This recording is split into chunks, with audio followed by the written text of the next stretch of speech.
Yeah, the backed by popular demand, really. We've had started in July and September, and definitely additional requests to carry it forward. So November 30th, our probably final demo day of the year. So glad everybody could log in and join us this morning, or I guess this afternoon, depending where you're coming from. Yeah. Do you want to give it one more minute for people to come in? What do you want to do, Scott? Yeah, we'll just give it a minute here. Great. I know Ron was saying that everybody in the US is moving a little bit slower this week after a great Thanksgiving weekend and of eating and visiting and giving thanks. So, and football, of course. So we'll give everybody an extra minute here to get logged in. Yes, I was moving a little slow myself this morning with the snow. You know what would be really great if people could put in the chat where you're joining us from. I love to see where everybody is coming from. I get a kick out of that. Got a Vancouver and a California, so yeah, we got the West Coast represented here. Arizona. I hope the weather's warm in Arizona. Isn't it always warm in Arizona? Oh, Nova Scotia. My sister just moved there. Good. Well, it looks like our numbers of folks joining has settled out, so we can maybe kick things off. So if you're new, to demo days, we've got 4 fantastic presenters lined up this morning: Hammertech, SAI 360, Pulse, and Salus, and so we'll each of them will get a chance to do a quick demo, answer a couple of questions, and then at the very end we'll have a 30-minute Q&A to open the floor and ask all the presenters questions and learn more about them and their technologies and how they can help improve your environmental health and safety program within your organization. And so we're going to kick things off this morning with Rod Mabbage from Hammertech, and he's going to discuss the 5 hidden benefits of connected job safety to kind of get us thinking about technology and how it can improve health and safety for our organization. So without further ado, did I miss anything, Tamara? Well, yeah, I'm Tamara Paris, and we have Tanya here from Safeopedia, the other piece of our team. So welcome, everybody. Good morning, everybody. Yeah. Morning.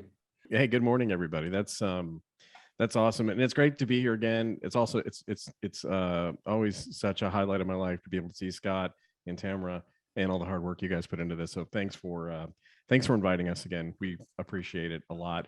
I thought it would be a great idea to share some kind of life lessons from not just selecting just any software, but when you're out there selecting safety software, what are some of the things that we kind of learned in the process of enterprise installations, and what are the things that that you can just kind of avoid doing that are that mistakes that I've made personally a million times that I've learned from. So put together a real quick presentation and walk through that with everybody on that. And it really starts with the top of the food chain, which is, you know, we're really shooting for these Zen projects where when we talk about safety fits into a lot of different things. It fits sort of into our budget for our projects. It also fits and is adjacent to our schedule. So the impact of safety has a big impact on a lot of other things that are going on. And the lessons learned on that, I'm going to go into in just a second here, and some of the best things that we've kind of walked away with to kind of making the projects the best they can be, the safest that they can be, and just seeing how connected interoperability can affect things like schedule, can affect things like productivity when they're safety related.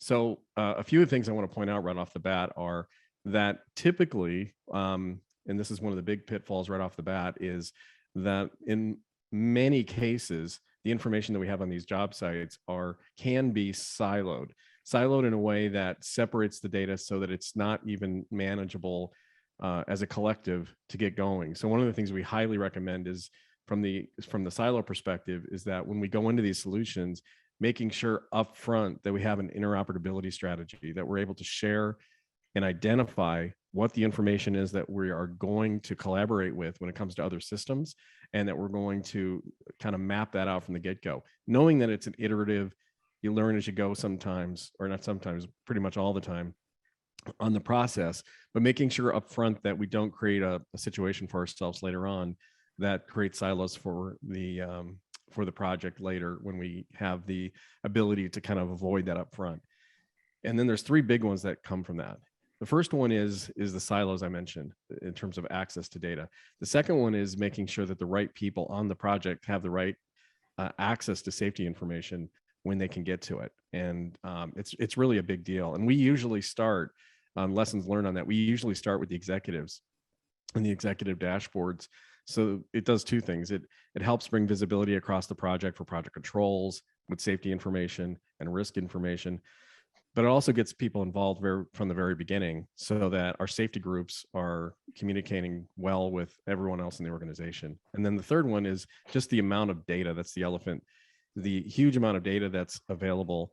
And since there is so much data available, and so much of it's not used most of the time, it's picking and choosing wisely what kind of information that we're going to pick from that to make sure that the project's successful with not just all data, but the relative data up front. So just careful planning of that up front.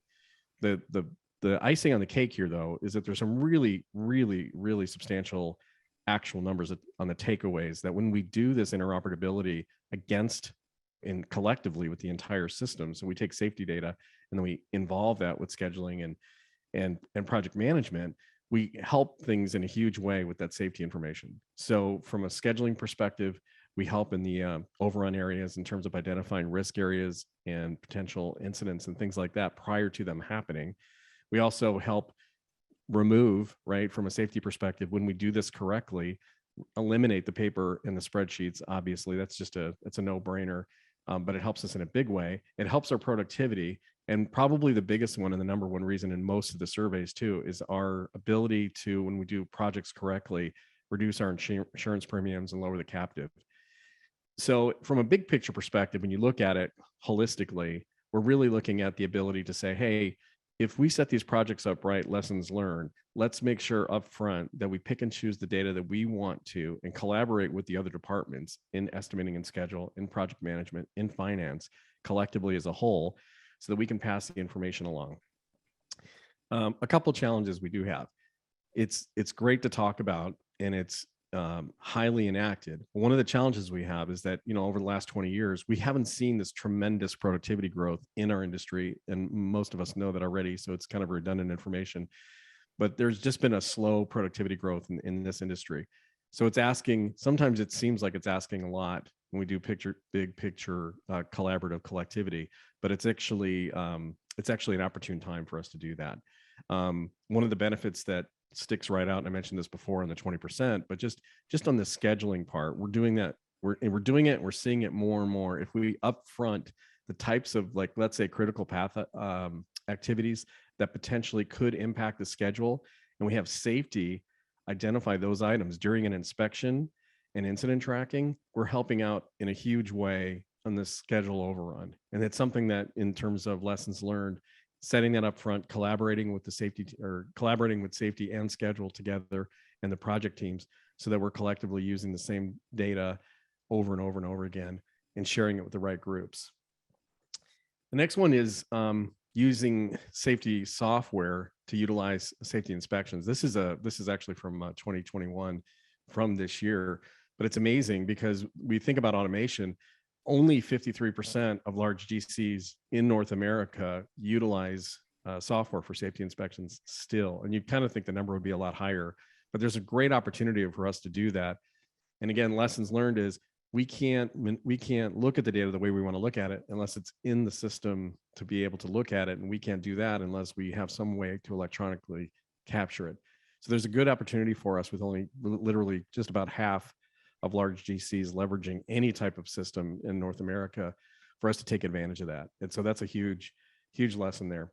The elephant in the room are a few things on challenges. And I just wanted to rip through those real quick on some of the important things we kind of take away on facts. Number one on lessons learned is when we do set these things up, the number one item that we kind of keep in mind is having an open door policy on reporting hazards, on reporting incidents, on reporting concerns. And that's at the subcontractor level. That's all the way up and down the food chain, so that we get the information that we need in the system without repercussions or fear of repercussions. Number two, coordinating with others and contractors and subcontractors. Having the electronic ability to collect that helps go a long way, but making sure that we're collaborating and coordinating with our contractors and our subcontractors closely so that we're getting the information that we need. It's a huge, huge, huge part of the success factor for that. The third one is that we're actually, and it sounds so obvious, but that we're actually designating competent project safety personnel to the project so that we can have the right people collecting the right information that are actually going into the system. A really, really big deal. Number four is, and again, this one sounds obvious as well too, but conducting this ongoing job safety analysis during construction. So we don't just start in the beginning of the process, but we work our way through, and we're constantly doing it through the project, not only from the beginning, but we're also doing it throughout the entire process of the project. And then our ongoing job hazard analysis with JHAs as well too, conducting those through the process, very similar to the last slide. And the takeaway from this is this, and this is a very positive note, I think, of those that are thinking about making a change in this industry, being interoperable and sharing information. 90% of the ones that took the survey last year believe that there can be improvements within this whole process. So there is a positive belief system, despite the fact that only 50% use electronic today. 90% believe that it can be improved. So that's, I think, pretty silver lining stuff. The number one takeaway from this in terms of lessons learned was standardizing the process on all the projects, which again seems really obvious, but it's creating a standard process that we can use on every single project. So we're talking about the same nomenclature, same definitions, same processes against all projects. Second one is from that, and we talked about all this data and not using all of it, but really identifying the elements that are most at risk, similar to the scheduling thing that I brought up in terms of critical path. So rather than thinking that everything is important up front before we start our safety projects, making sure that we have identified those elements that are most at risk, those are the ones that we have the most visibility to, and that we set up to do the best communications on.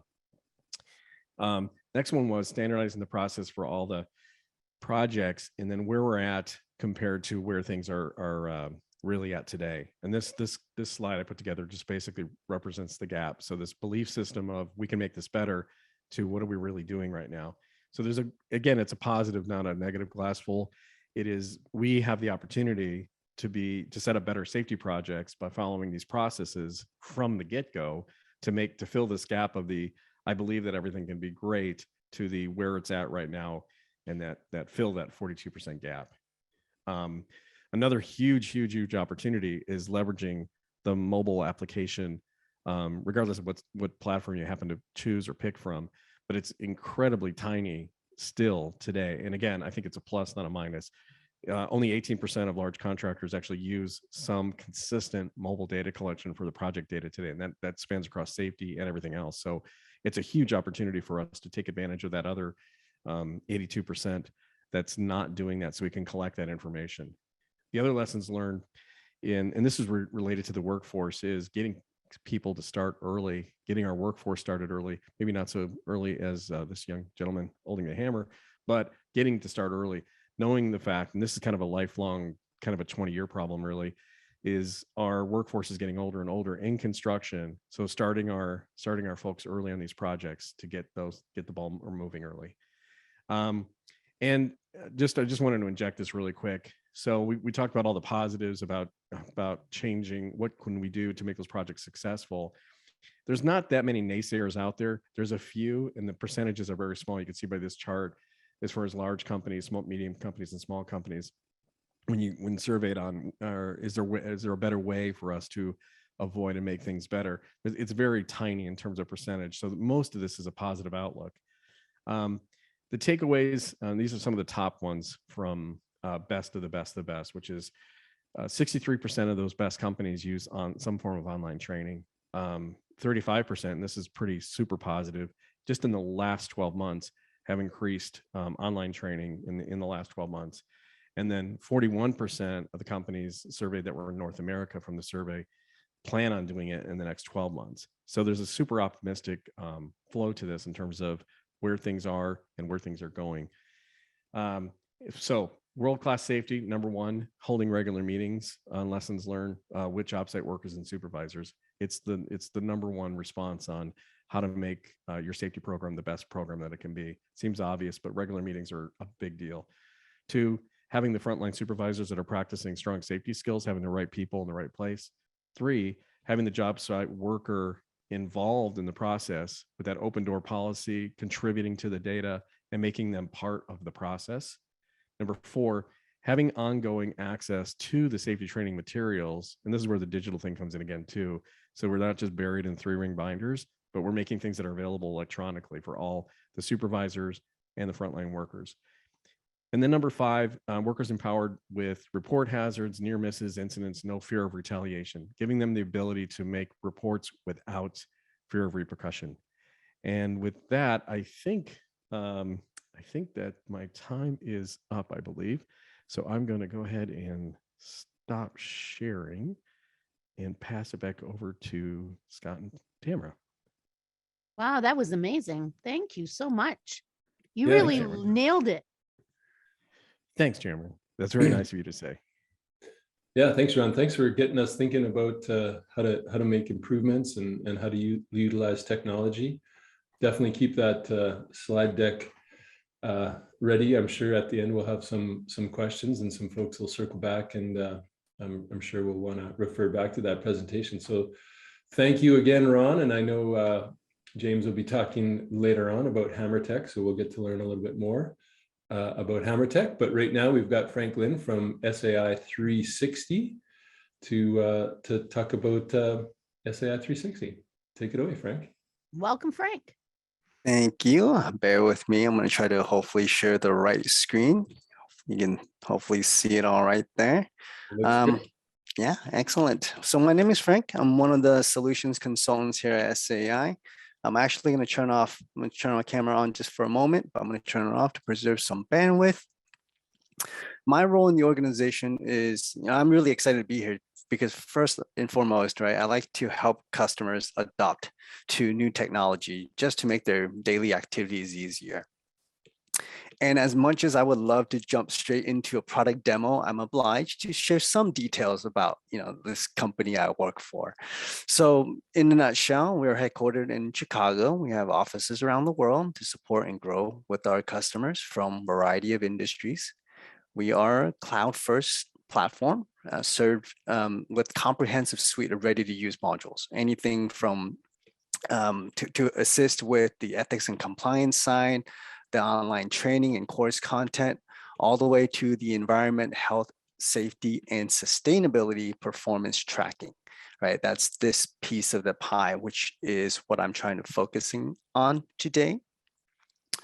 About the product, right? So we have an ultra configurable system to, keep our 1 million plus users happy. Our interface can be translated into multiple languages. So, when we're looking at these pre-configured modules, in this context is that incident management, audit, inspection, hazards and control, sustainability, et cetera, et cetera. And so all these modules, in a sense, serve different business functions. They can work in concert to one another, right? For instance, you might want to review, number of recurring incidents, perhaps was relating to an ineffective control, or maybe it's because it was from an inaction, from an audit finding, right? So there's a lot of neat things you can do when you're coupling multiple modules together. Our solution is designed to scale. So, depending on your business requirements, it's perfectly fine to deploy a handful of modules initially. And then once you gain user adoption, you can easily deploy additional ones later. Now, our web application, the desktop version, is responsive, so you can access it through a smartphone or tablet. and the layout will resize accordingly. But we do have a native mobile app to take advantage of app friendly features like push notifications, talk to text, GPS, phone camera, and of course offline capabilities like being able to conduct an inspection in a dead zone and then syncing that data to the cloud once internet is back. That's it. It was just 2 slides. Super simple. So now moving on to the demo, I'm going to pull up my actual phone. I figure we'll start this tour with our mobile app, which is called Roam. You see right here. And then we'll end this tour with a glimpse of the desktop view to understand how all this ties back together. We're going to look at some of these modules in action, specifically like hazard identification, inspection, and an incident, right? And see how this solution can help you on a daily basis. And make a mental note too, that when I'm going through some of these features, a lot of this can actually be configured in different modules. Okay, so what you're seeing on screen is our mobile app. For demo purposes, I've already logged in, but we do support single sign-on and 2-factor authentication for extra security. As you can see, the user app is quite friendly to use, and then you can actually choose what modules you want to deploy on the mobile device. So this way you can really minimize the amount of noise for your operators in the field, right? So in this demo, I just deployed a few just to give you an example of some of the modules that you can easily put on to the mobile device. All right, sorry, too many screens open over here. I'm actually gonna, let's give a simple example and logging a hazard, right? So I'm gonna push that little hazard ID. Before I even fill out anything, I wanna bring to your attention that we can always pull in a lot of the information based on that worker's profile. For instance, like the location I'm located, the department, as well as supervisor information. So as soon as this is actually submitted into the system, depending on your workflow, your supervisor can be notified right away if they need to do like a risk analysis. So for this demo, I'm just going to actually type something here, and then we can actually leverage the phone's accessibility features like talk to text. So for instance, you're walking around in a job site or warehouse and you see some, I don't know, extension cables laying around, and you know that's going to be a trip hazard, right? And you have a million things going on. You could, of course, go back to your desk or your workstation to log this in. But with the mobile device, you can just quickly type this information and input it into the system. So I'm just going to put like, I don't know, floor cables laying around, right? And within our form designer, you can define the type of fields that's going to be required and some ghost text, for like the immediate actions taken. This will help you drive some guidance for your employees to know exactly what they should put in there. I'm just going to say, walked away. I'm just going to say I didn't do anything.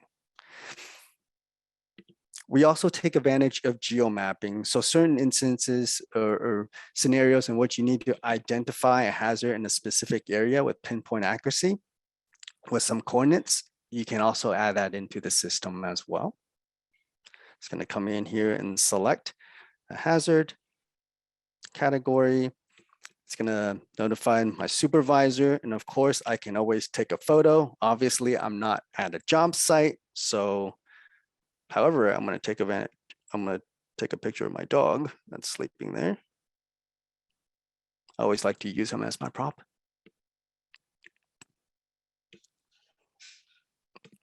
Right. And of course, you can upload multiple photos in here. And then depending on your roles and permissions, this might be the only thing you do, right? But let's say, for instance, Bethany is my supervisor. When I log this in, she's going to get a push notification. She's going to be able to review and then do a quick hazard analysis. That's why you notice now for her to log in, she would be able to then review it and say, hey, what's the likelihood, consequence, We do have a 5x5 risk matrix, but it's really up to you and you want to define how you want to define your risk matrices. Here are just some standard fields that we've added in here, but if you feel like this is already too much noise, we can always remove a lot of these drop-down values from this form. Another great thing is you can also delegate a task directly in the app without doing anything else, right? So I can then just maybe perhaps action this to somebody to do something about this trip hazard. I'm gonna put it like a signed date. I'm gonna set this as hi, for instance.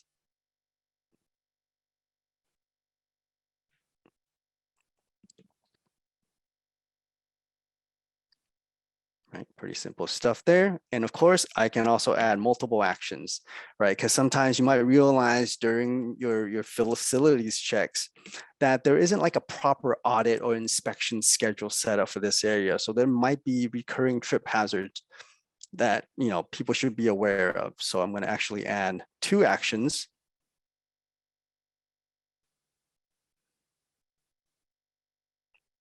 Okay.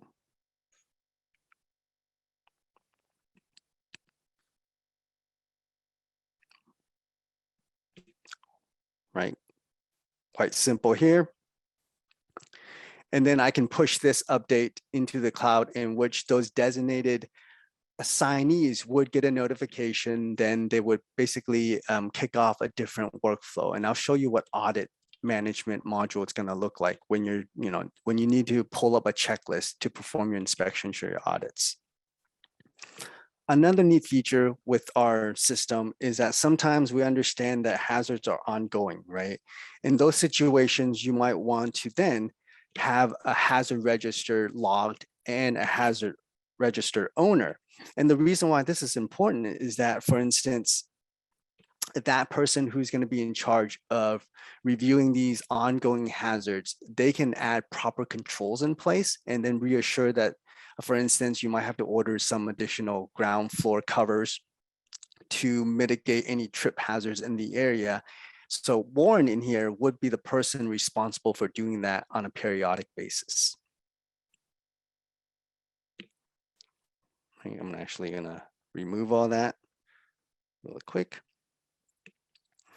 So that's just one scenario for hazard and identification. Now let's look at another scenario in which you might want to conduct an audit or inspection. In our system, we can actually schedule audits periodically. So every week or month, it would trigger a notification for the auditor to actually start the checklist. But for this demonstration, I'm just going to do like a routine audit in here, right? So I'm going to put in audit title. Once you can explain the scope of your audit. The location department I'm going to do an audit for. So if you notice, this is simple to use. Even though I can start with pulling in my location, you do have the option to design your location hierarchy. Right, so I'm just going to pick a warehouse. And then here's a checklist that you can easily pull up through the app. I'm just going to select this one to give you a couple flavors and what that's like. When you're pulling up a checklist, you can design these checklists in multiple ways. For instance, if certain items aren't applicable in my area, I can actually toggle that off. And of course, right, I can then go through this process. And you can see right there, it says 100%. It's because through each of those checklist answers, I can define a weight to them depending on the type of checklist you might want to incorporate into the system. I'm actually going to select another one just to give you some ideas of the ways that you can design your checklists, right? So it doesn't have to be yes or no, satisfactory, unsatisfactory. These could be multiple choice or free text fields or whatever it may be. So if this is yes, I'm going to say this is yes. And if I say no, you'll notice that now I need to add a comment in here. So that way you can tie in specific actions relating to an audit finding, right? For instance, if I'm looking at this emergency eye wash station and you find that there's some lights out or something like that. So you can then come in here and submit an audit finding. Keep in mind, the labels we have are configurable too. So if you don't like these type of drop downs, we can always change them. So as I'm going through the list, you'll notice that you can enforce a bit of accountability when you're doing these audits or inspections, because anytime you find an issue or an action required, you can immediately come in here and assign a team member to rectify the issue. And of course, set up some time. I'm going to give him a month. And if I needed to, I can also upload, again, photos or take photos from my phone.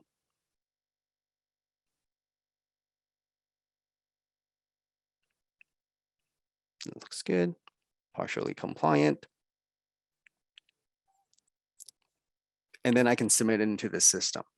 Now, if this is ready to be signed off, so I'm just going to say, yep, I'm good. I'm going to be the person signing it off in here.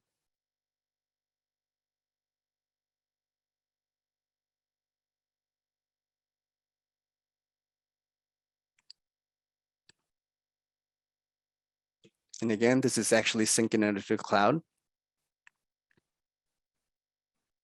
I can also add like an audit signature, right? All done.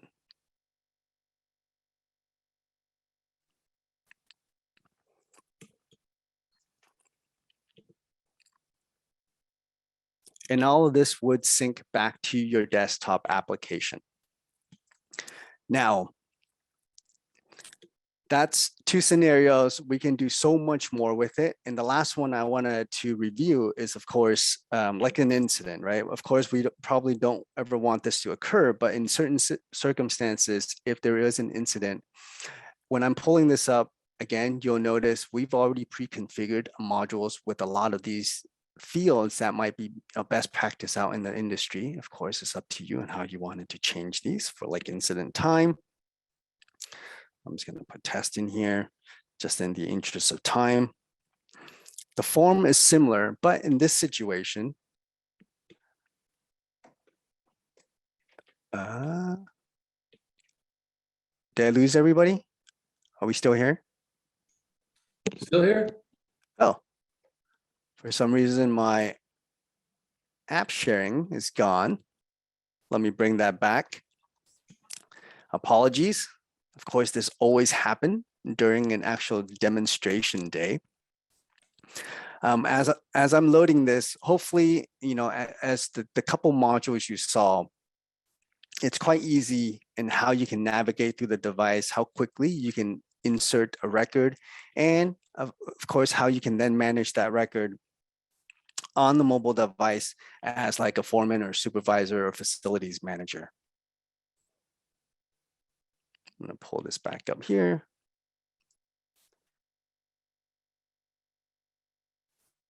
Of course, there's always difficulties with my app. I'm trying to build a suspense.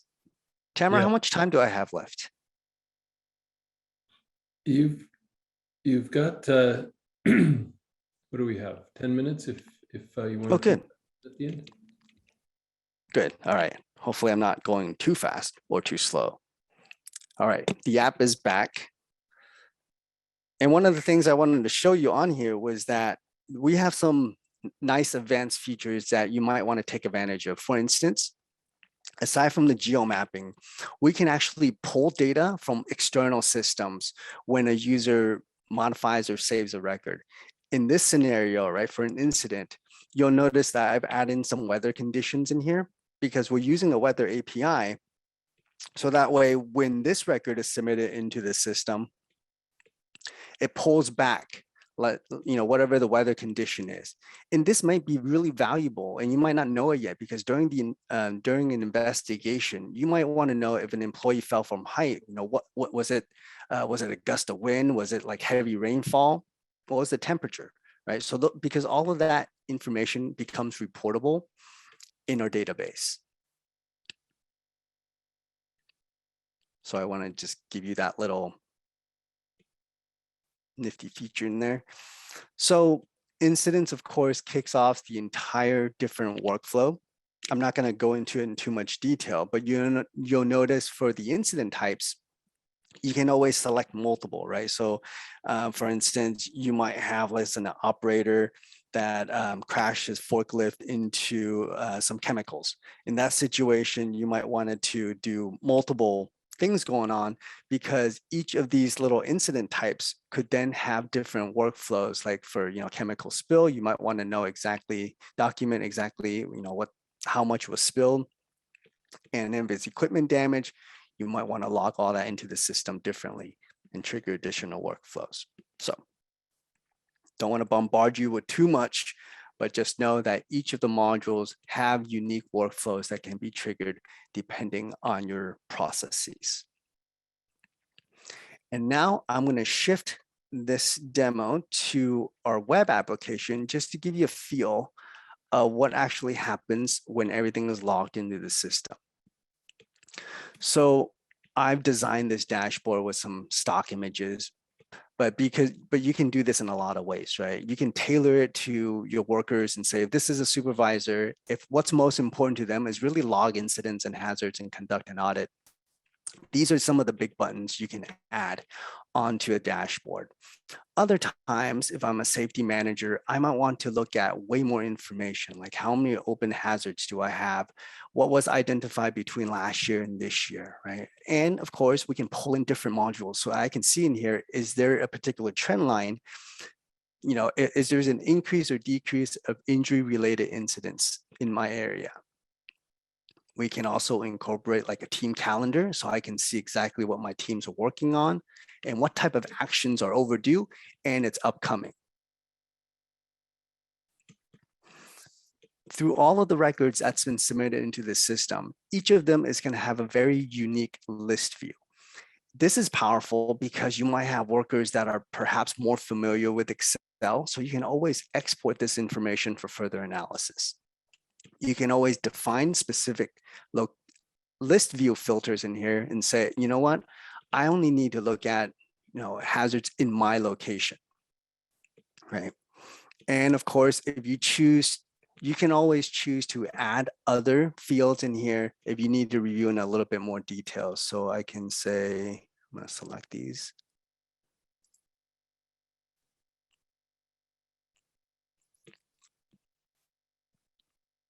Right, there's tons of information that you can select from, and you can export to Excel if you needed to.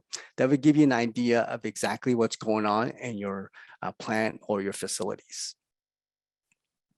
Aside from these, minor desktops, there's also some advanced dashboards that you can design. For instance, here is that audit dashboard that's going to come off the shelf.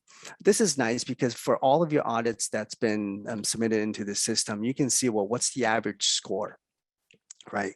You can look at some locations of areas in which you might you realize that, hey, why is this particular location have such a low score compared to the others, right? So then you come in here and see what type of audit findings were relating to such low score and then action on it. And of course, hold everybody's responsible depending on who's in charge of remediating that audit finding.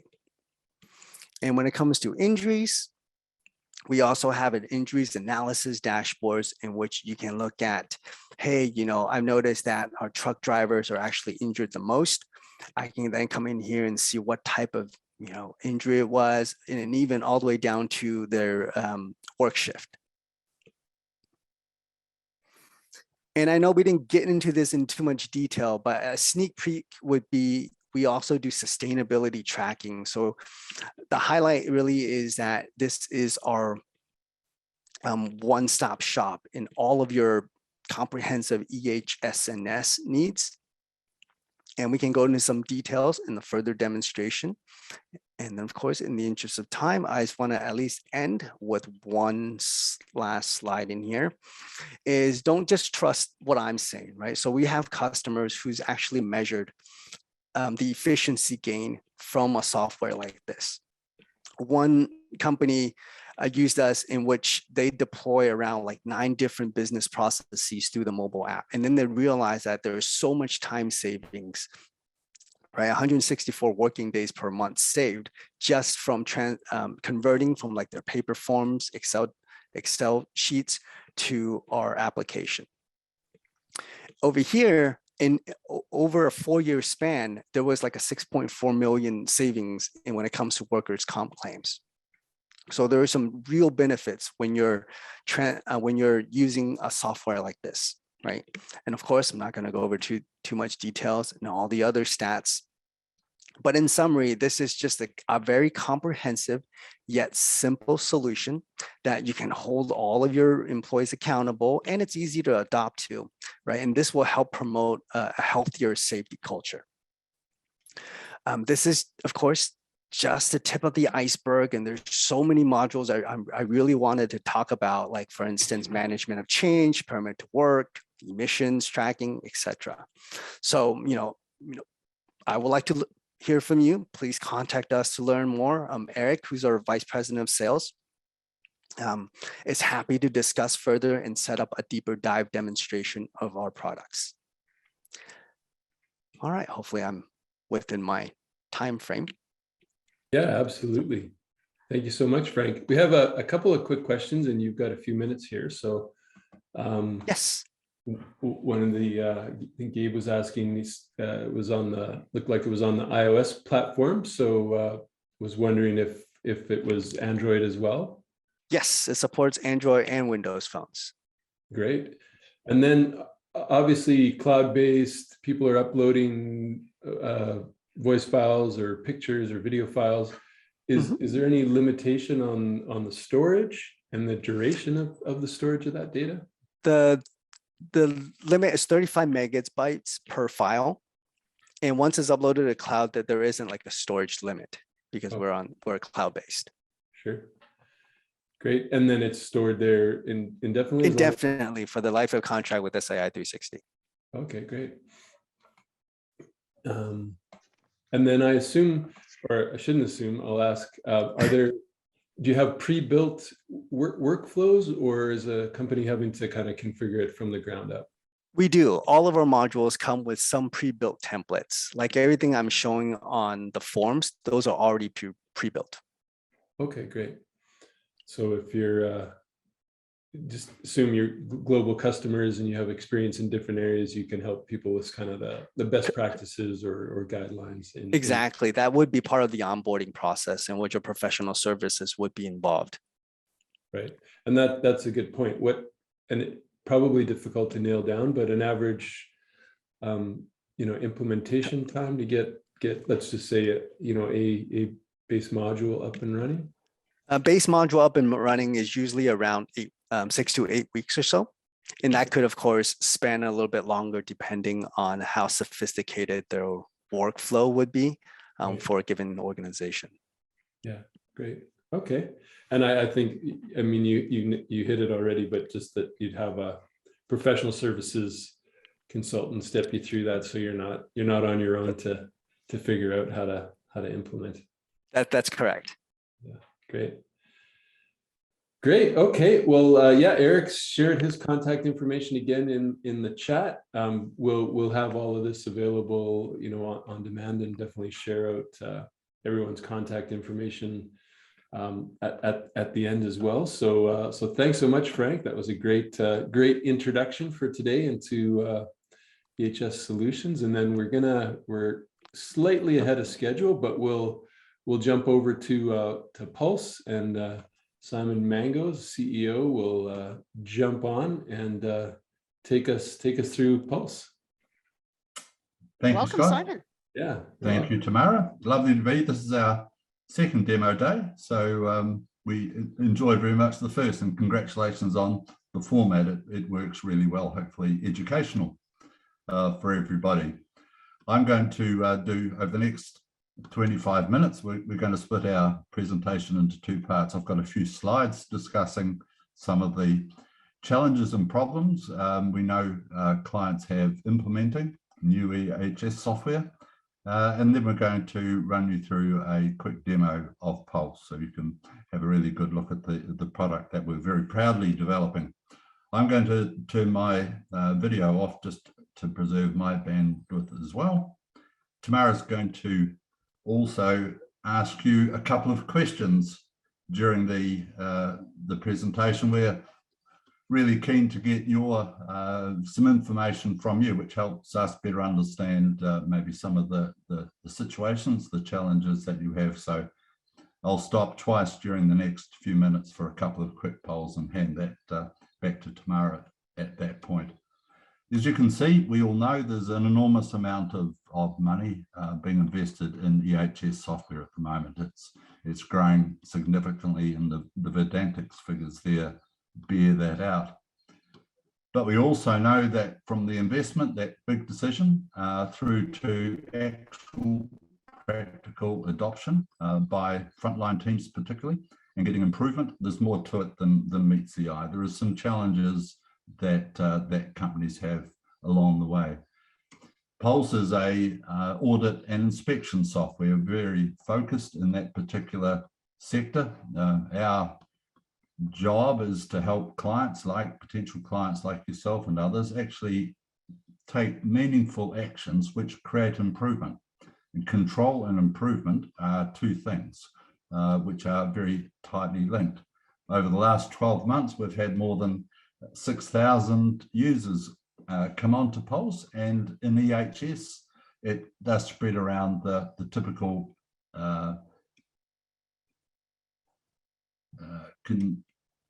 you can spread them around the typical use cases across EH&S.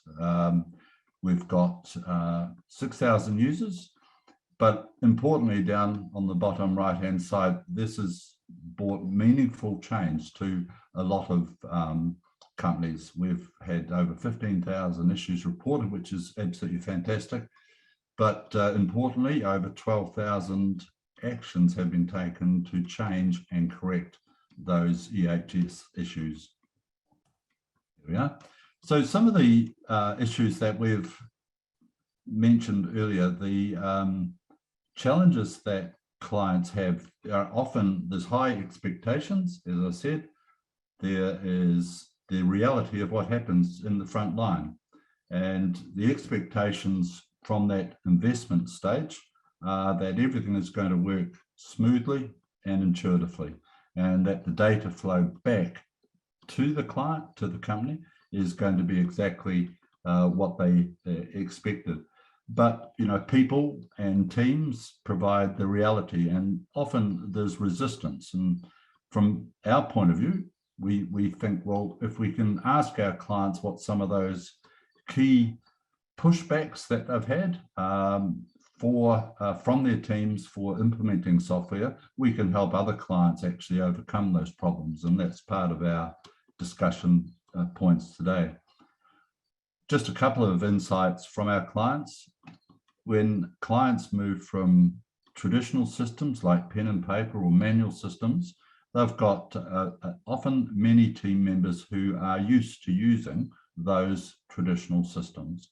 And there can be significant resistance and pushback from people who have been used to working in set ways. Our understanding there, the way that we can help, is if our clients have really clear educational materials that they can pass on to their team members, if they set programs up to be system and cultural changes within the organization and treat people in the ways that they need to be treated, they'll overcome some of the resistance. But there is clear resistance sometimes if those fundamental support mechanisms aren't put in place. Well, and just another snapshot from a client who wanted to have all of his inspections have images captured. So part of the inspection requirement was to take plenty of images, send them through so that the client can understand exactly what some of the real problems were. The particular client we had in mind had resistance as well. They weren't getting all of the images that they wanted, so they couldn't take the decisions that they needed. one of the resistors, even instead of taking the images that they should have, they took just 50 photographs of their own feet and sent those back in. So they are practical things that need to be overcome before clients can get real value and optimization out of their Pulse program. Tamara, I'll ask you to share the first poll, if you could.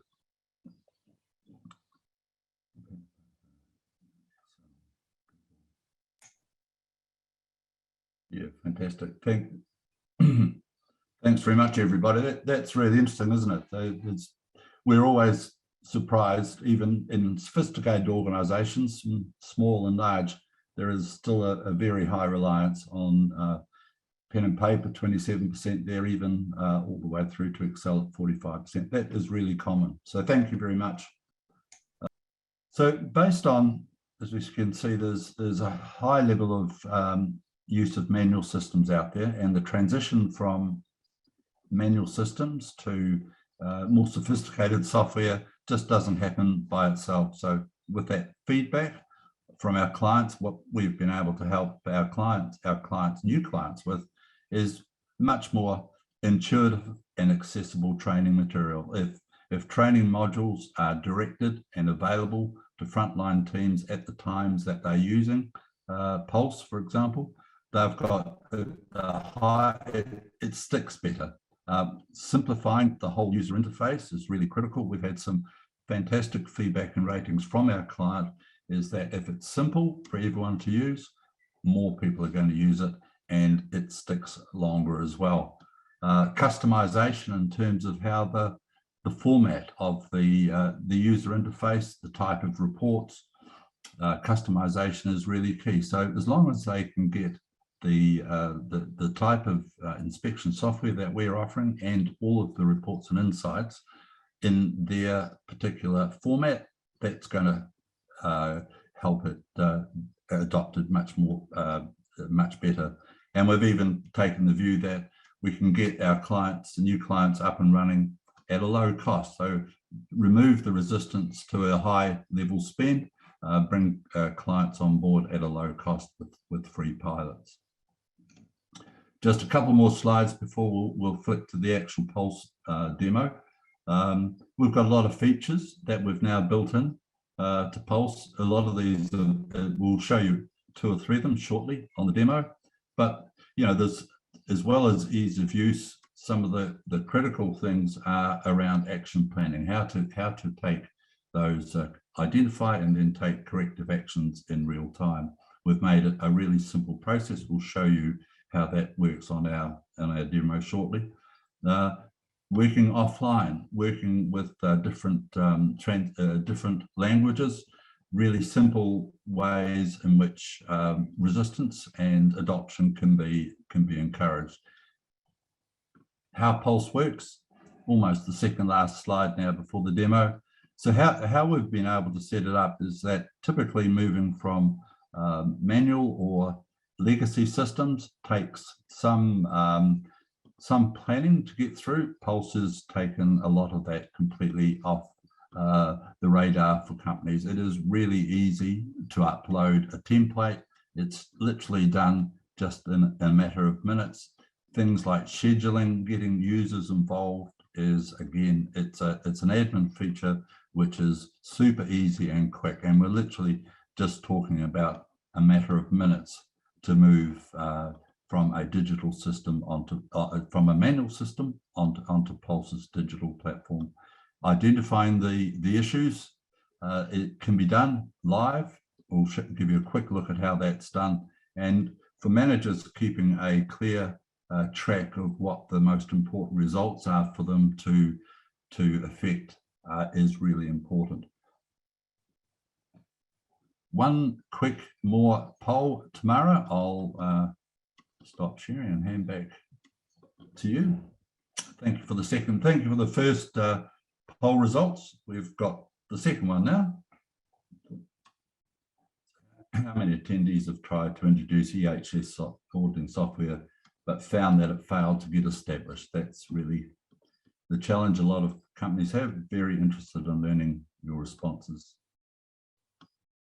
That's really significant, isn't it? It's 50-50 almost. So that just shows that there is the implementation and adoption. The challenges there are significant. It would be fantastic at some point after the demo day that we were able to understand more about what some of those challenges the 50% there had in getting their establishment. And that can happen over a short period of time or a long period of time. But thank you very much for that survey result. So we're going to move to a demo shortly. My colleague Adnan I'll stop sharing in a tick, just to give you a quick opportunity to take a free pilot from Pulse. Once we have our professional version available, it's unlimited, so it's a very feature-packed version. It's free for 30 days. And remember, our starting price point is only $15 per user, so it's a really easy way to get on board and look at the adoption. If you're nearby our office in Fairfax, Virginia, you can swing by and meet some of the team as well. But we're very keen to get in touch with you and have you get in touch with us.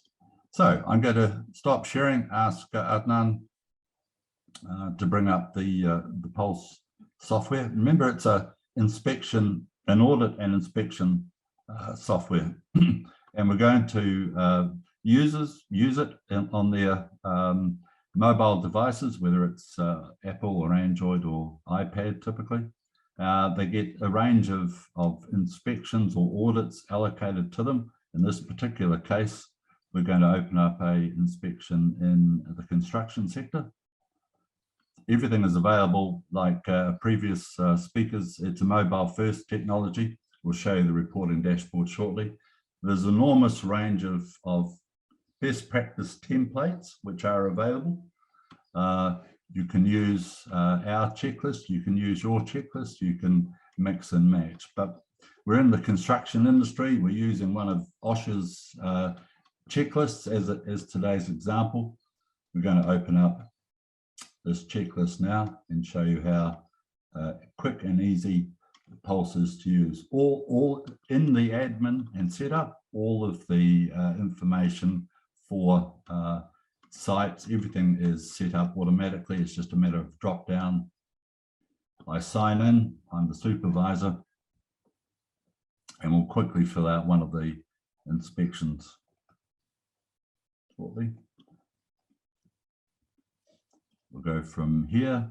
Everything is geotagged and date and time stamped, so I'll get a location immediately, and that's important for clients who have multiple locations, and even not only around the city or around the country, but even within sites. We can identify exactly, for validity's sake, where the inspections are. So we're going to take this particular checklist. You can see it's a wide range of health and safety items to check. We'll just open up the surroundings and electrical checks as an example. Pick that up. For today, we have pre-filled the checklist in to save time, and we'll just open up one of the sections here, the surrounding and electrical checks. User interface is really smooth and sweet. It's as simple as we can make it to avoid that resistance issue that we spoke about before. So we've answered yes. You can set questions up in multiple response ways, but let's say we've got a no. We've found that the electrical tools were being kept near water. That's a major hazard issue. We're going to create an action now in real time. We'll show you how that's done. So firstly, we're going to validate the issue by a quick photograph. Photographic evidence adds a lot of validity. These are good for training as well. So we find clients not only use the images during the inspection, but they take use of them and use them with their other team members as well. Every image is validated, of course, with the same geotag and date stamp. We've got the image. We can highlight specifically, zero in on the particular area that might be needed to be highlighted for other team members, because we're digital, so we can send this now live. Zero in, we save that image against the hazard. At the moment, the hazard is Adnan's desk lamp. And then we're going to create an action for it as well. So again, actions lead to improvement, lead ultimately to the return on investment. There's a big link between the two, but they need to be dealt with immediately. So the electrical issue here is now part of an action. The user at the front line, at the interface, can add more information to this particular issue that they want to address. They can send it to any number of user groups. Again, these are all set up nice and easily and quickly at the admin startup stage of Pulse. Pick a team member who's responsible. Accountability and responsibility go hand in hand. But this person is going now to get an alert immediately to deal with this issue. And now we'll just, as well as giving it a priority and a deadline, really important, click it off. So now, as part of that inspection, we've now identified the issue. A lot of our clients tell us, using old systems, that this process of identification, their data capture and action is incredibly cumbersome and time consuming. The idea with Pulse, with the inspection platform that we've got, is that digitizing creates speed, and speed is urgency.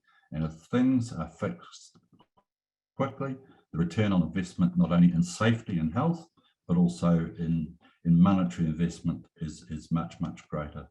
So we've quickly done a Pulse inspection. We've taken an action, and now we'll submit the inspection. Every single audit and inspection in EH&S on Pulse is stored by way of a PDF report. So for auditors later, for anybody else who wants to refer back to it, it's stored on our platform individually. The messages are sent automatically, or a custom message. Maybe this report needs to go to someone special. So we'll just submit that and complete it. There's unlimited capacity for image upload against each of the checklists and reports. Once that's done, we'll see the completed report come up shortly.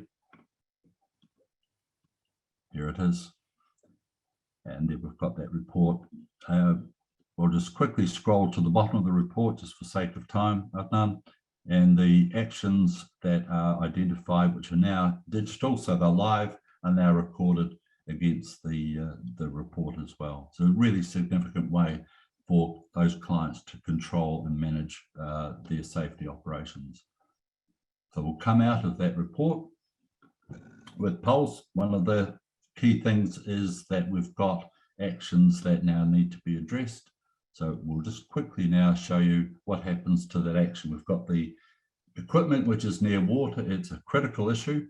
So it's been sent to another team member within my organization. They need to fix it. Pulse automatically provides a status report on every action in terms of its current status and where it needs to be completed. So we'll open up the action that we've just created. It's arrived in John Smith's inbox. He didn't have to be on Pulse to get the alert. The alert comes through on his mobile and on his email as well. So there's no way that he can miss this critical issue. The issue is needing to be fixed. We can take a photograph of the issue. Within the Pulse, clients don't like to go in and out of Pulse and onto other communication platforms or even onto email. So we've created a messaging facility within Pulse. So John Smith and the person responsible for fixing this hazard can message one another within the app, and then to signify that the fact is the issue is fixed, they take another photograph, validate it, and so the action is now resolved.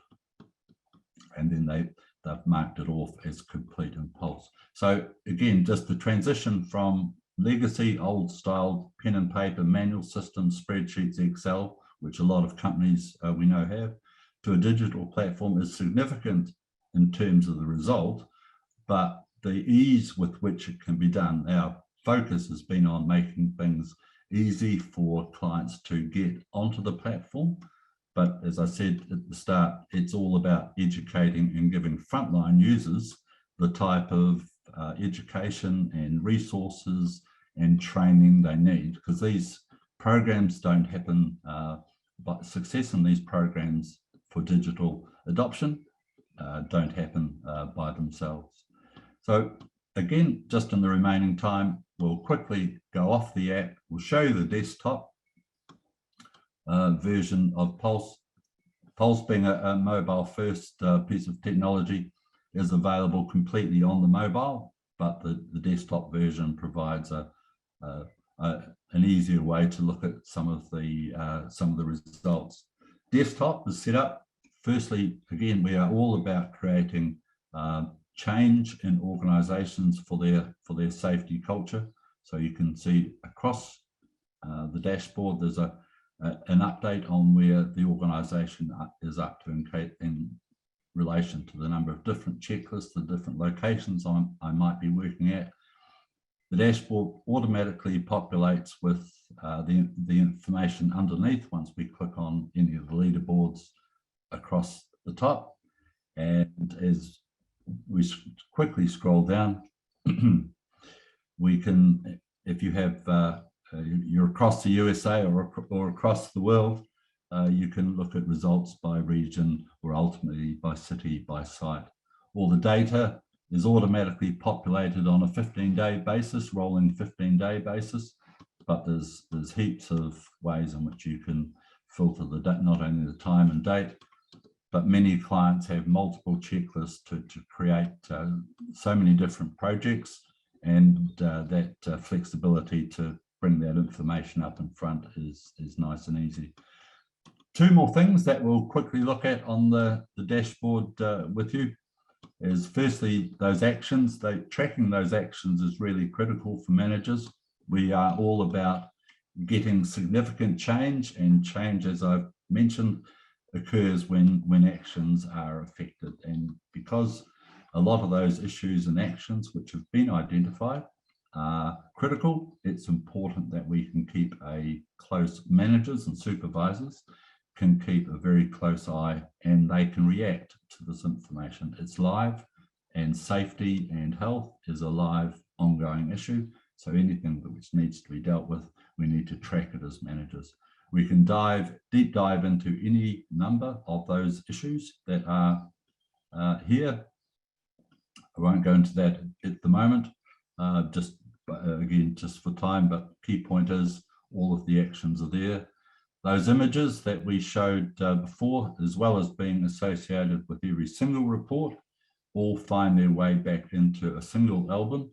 So at any point, we can look at, as managers, you can look at a full range of all of the images which have come out of those critical steps in the process around hazard identification, whatever the range of different elements in audits and checklists are, all the images are here.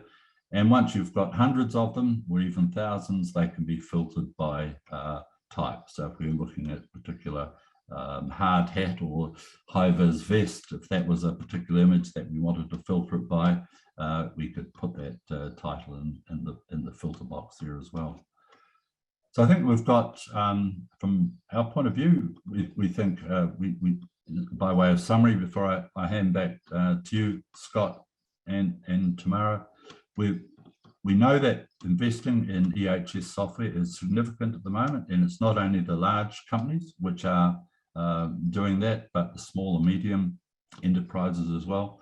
But there is an enormous gap between that investment and practical, real improvement at the coalface. So our job with Pulse is to try and learn from our clients, make sure that we've got really simple user interfaces, that the bottom line is determined when frontline teams particularly are well educated when resistance to usage is reduced, and clients can use the information that comes out of Pulse in practical and meaningful ways. So thank you for that. That's thanks very much for your time, and thanks for the answers to the 2 polls, everyone, as well. It's very much appreciated. Thank you, Simon. Yeah, thank you, Simon. We did have a few questions. I think you touched on the second question there at the end, but one question Gabe had was, does Pulse integrate with Outlook for scheduling of tasks and notifications and upcoming inspections? Yeah, it's got that's a very important part of Pulse, is how do you actually set up the entire schedule. Pulse has its own scheduling feature, which is really easy to use, and it can integrate with any other platform like Outlook. The scheduling planning is a very simple process, but a very important part of the process as well. So full integration capabilities there, and with other platforms as well. Great.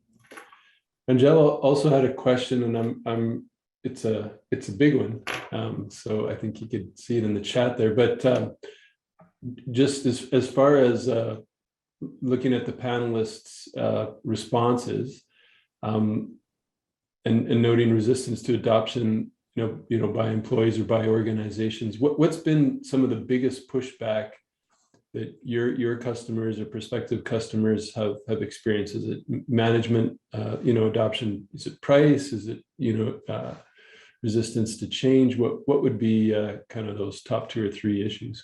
Yeah. Price is not an issue, really. I mean, price is part of the discussion at some point, but remember that resistance occurs really after the price decision has been made. So we talked about that difference between reality, between the expectations and reality. With resistance often comes back to a poor job done in actually seeding a change program in. So software change is just more than software change to an organization. And right. You've got people set in particular ways of doing things. The technology availability may not be consistent, so they can have different capabilities in terms of even the handheld devices that they have. So making sure that the devices that they use are consistent across the organization. But the biggest adoption resistance, just to answer a long question briefly, is people. So and it's people who are the users at the front line having a simple user interface, which is not complex, which is available in their language if necessary, and is presented to them in a way that it's easy to use on the job. So the resistance is really about people, but people are part of our organization, so that the people responsibility sits at the top, and you can't neglect that gap between those 2 things. Right, and you touched on it, I think, in the PowerPoint section of your presentation, and I think it is certainly one of, if not the most important aspect, is the training and the orientation.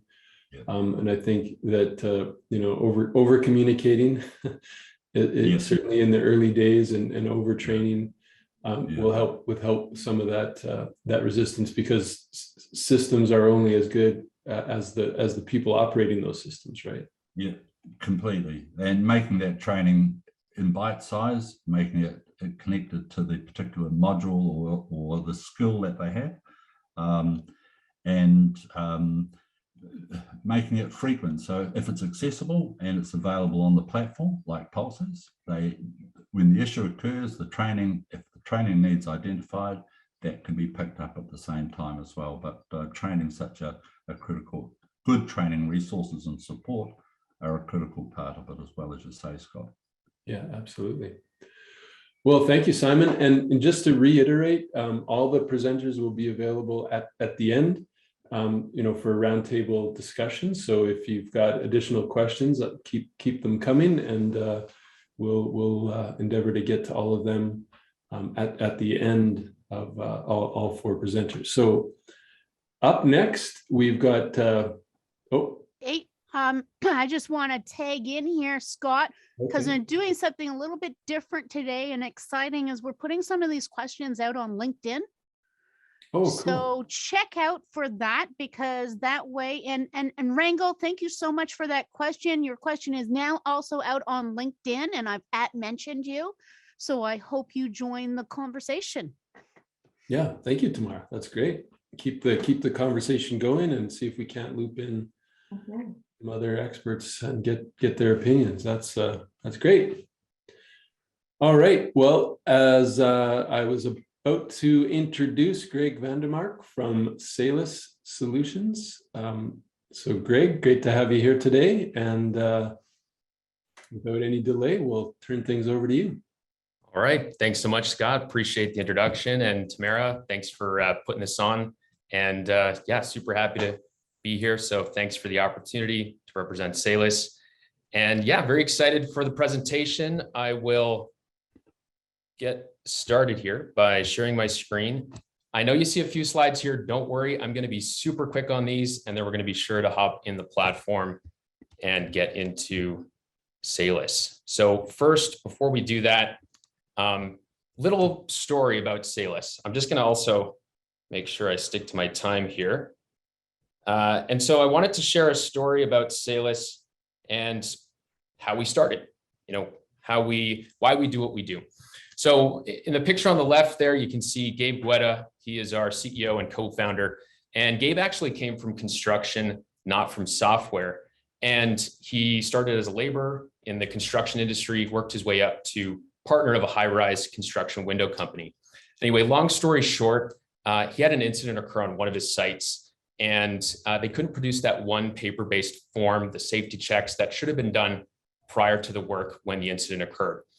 So Gabe got written up at the top of the company, and he had to go out in the market and find something that would solve this issue and prevent it from happening again. And really, at the end of the day, keeping his sites and his workers safer and also protecting his business. And so that's what caused Gabe to create Salus. He was concerned about, something not being easy enough for the field to use. And we'll talk more about that when we get into the platform. Photo on the right, that's myself, actually, if you can believe it, 10 years ago, hard to believe. I'd just gotten out of university. My first job actually out of university was in construction and landscaping for all of 2 months. And, the interesting thing there is I actually never, in my time working there, submitted a single toolbox form, a site inspection form, a daily hazard form, even a pre-use inspection for that skid steer I was operating. And I bring that up just because safety has changed so much in the last 7 to 10 years. Safety used to be wearing PPE. And, as we all know on this meeting today, from some of the great presentations we've heard from Ron talking about how do we improve productivity on our sites, but also the safety of them, safety has evolved, that compliance piece so much.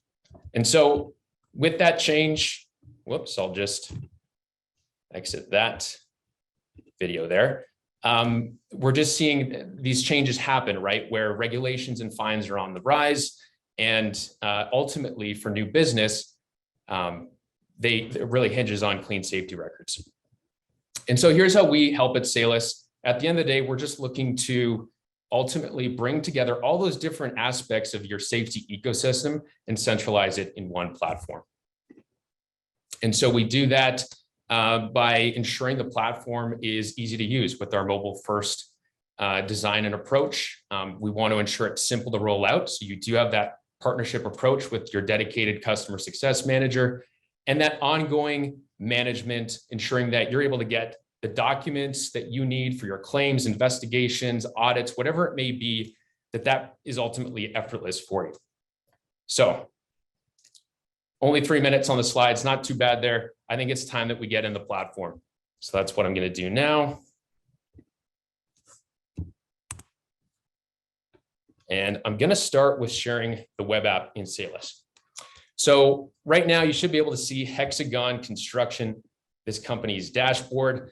And right away at the top, you're going to see some high-level information. You're going to see things like how many forms have been submitted for the day, the week, the month, how many active workers are currently out in the field. And that's populated based on, if they've submitted a form in the morning before they start their day, if they have location services turned on their device and they walk onto site, that'll actually also check them into site. And then you can also manually check yourself in using the app as well.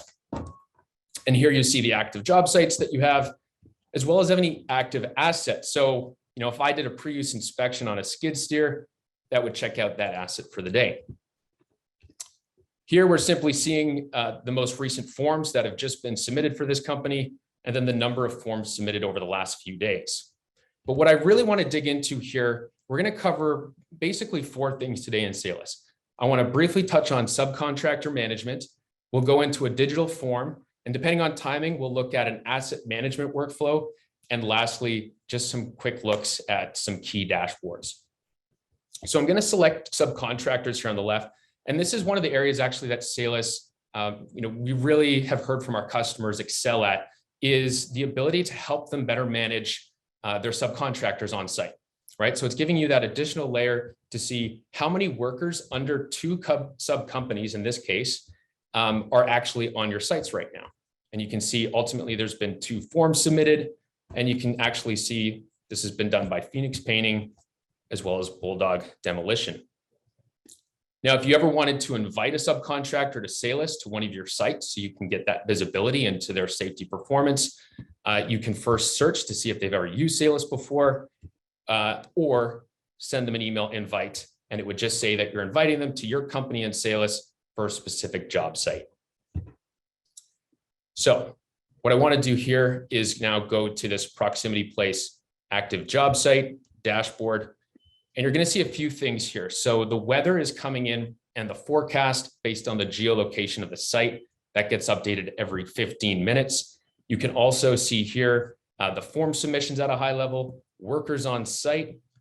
And again, if I hit subcontractors for this specific site dashboard, you're seeing that activity here as well.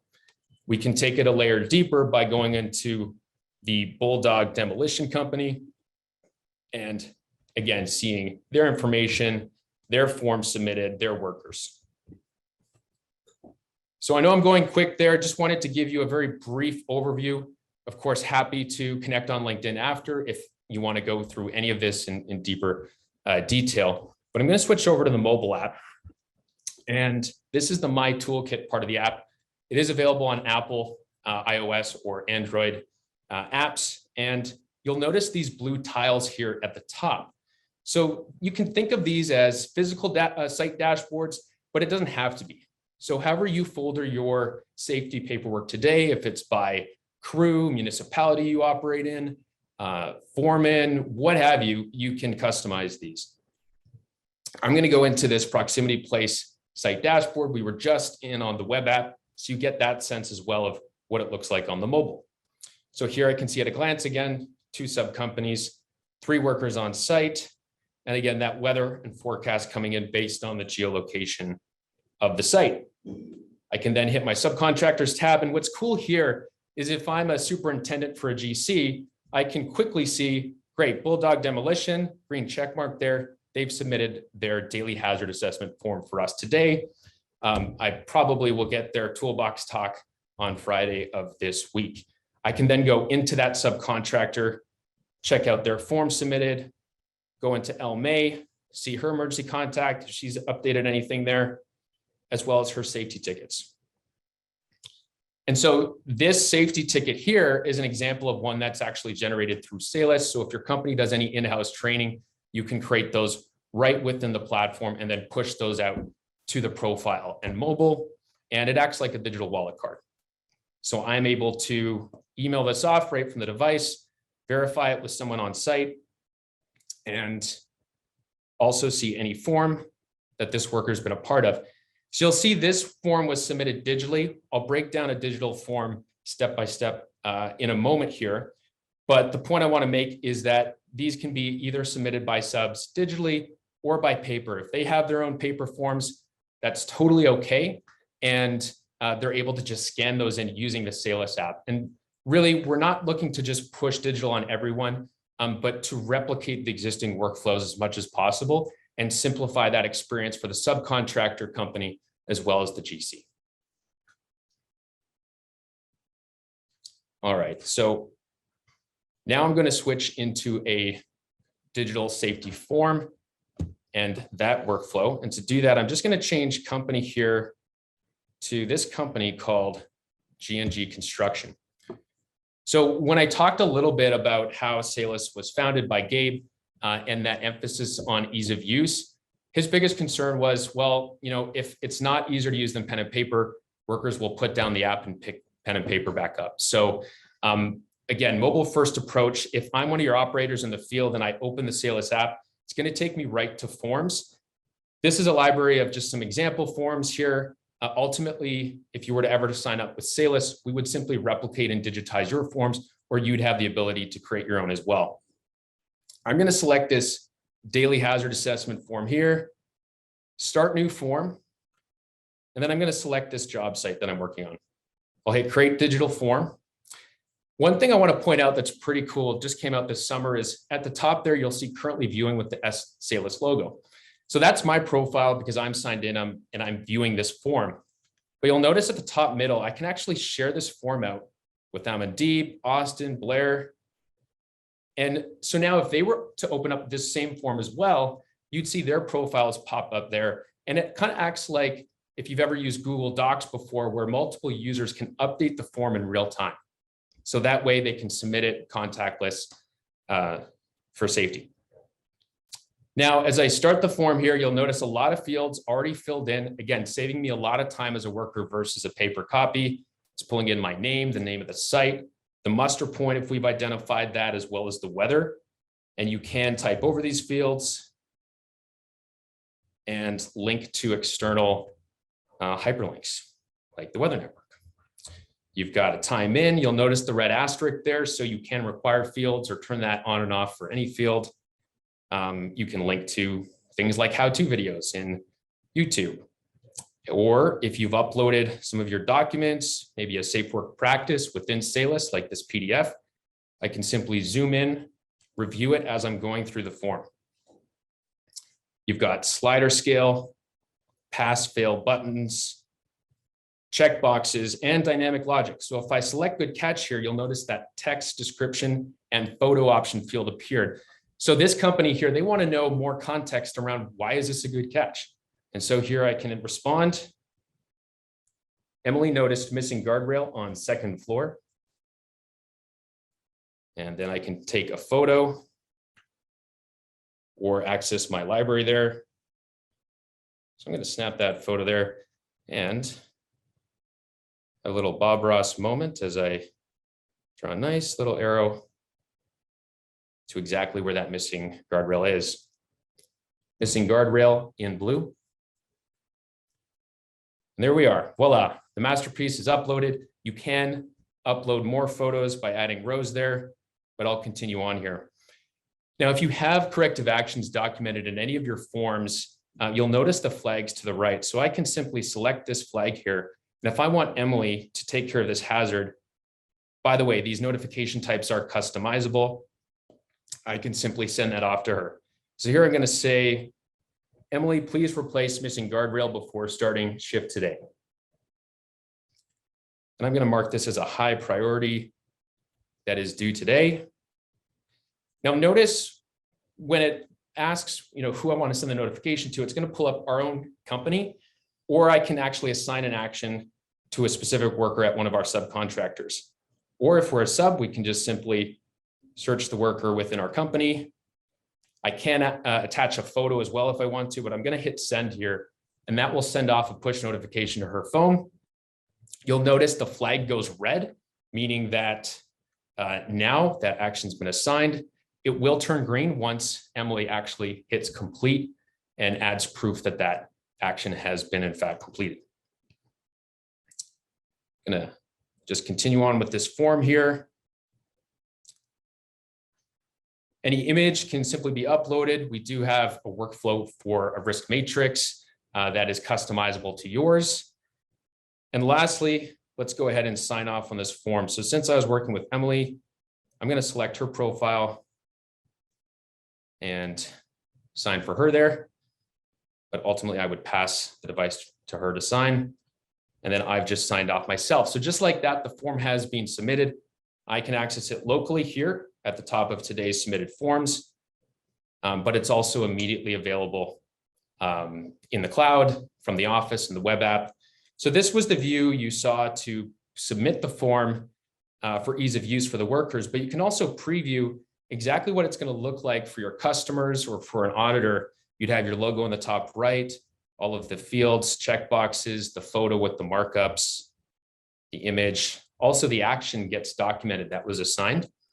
And then the date, signature, time and location stamp of when the form was signed off. So looking at time, we've got about 6 minutes left here. I want to get into a quick asset management workflow. So to do that, I'm going to go back to new forms here.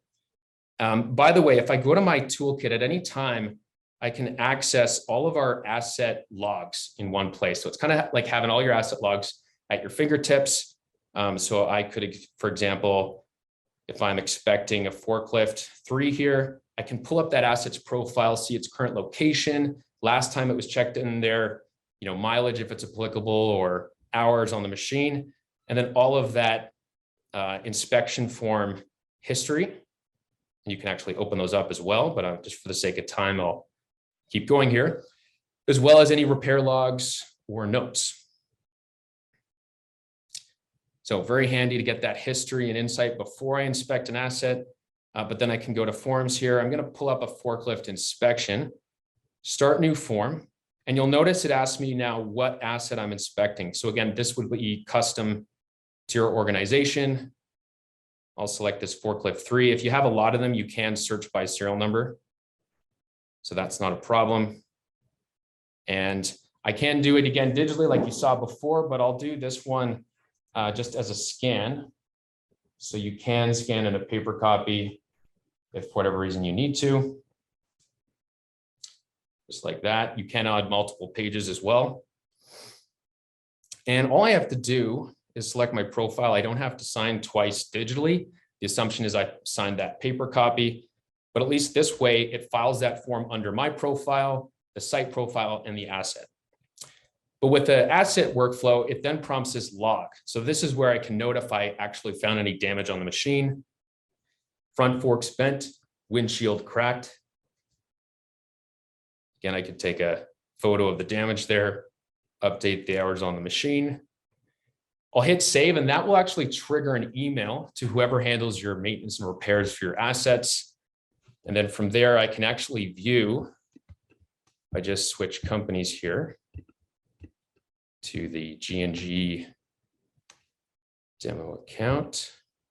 If I go to assets on the left here, you can see a list of all of our company's assets and easily search for one or apply some quick filters to see, hey, I want to see all the assets in our company right now that require maintenance and only the forklifts that require maintenance. So now I can pull up that forklift 3 we just inspected. Here's all of that same profile information we saw in the mobile app. And then I can open up that repair log. There's that note we just submitted.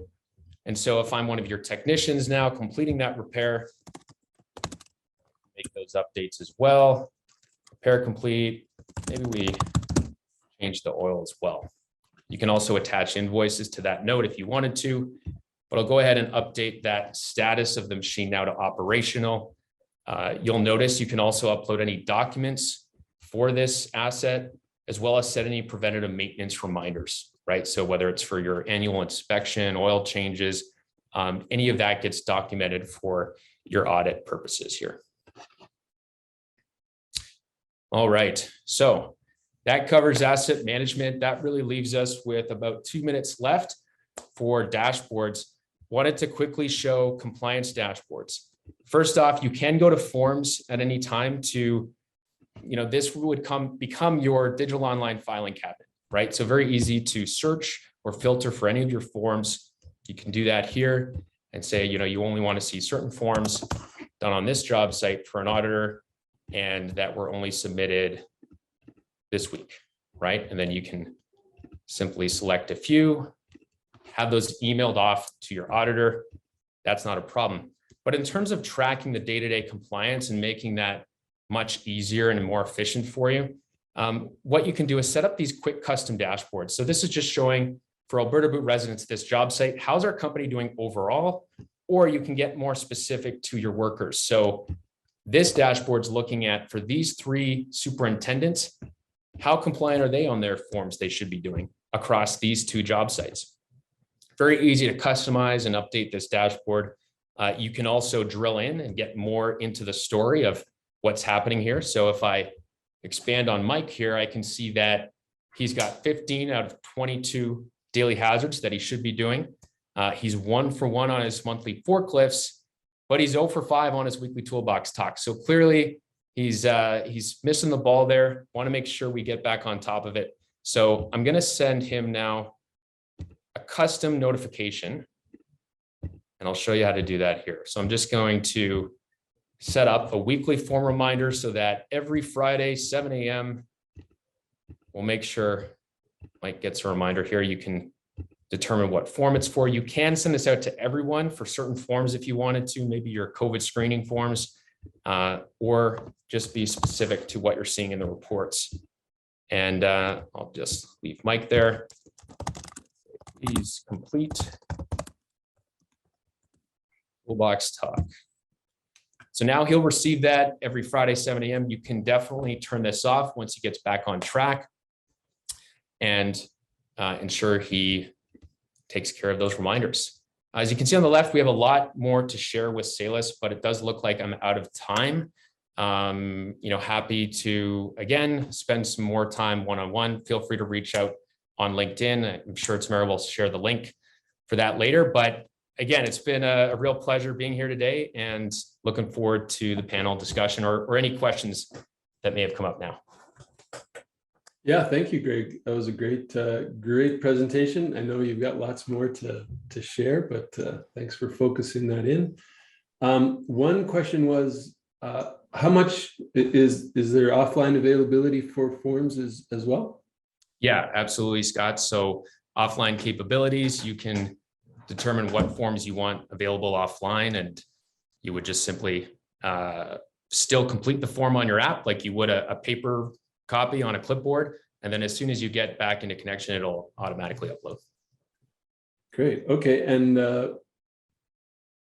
Angel was also wondering if you've got compliance regulatory forms with like OSHA 300, OSHA 300A. Yeah, great question. Typically what we like to do, we do have, some sample forms that our customers, when they sign up, are more than welcome to out of our library.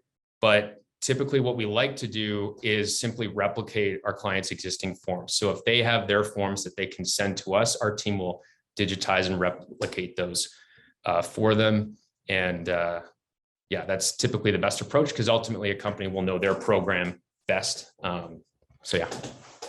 Okay, great.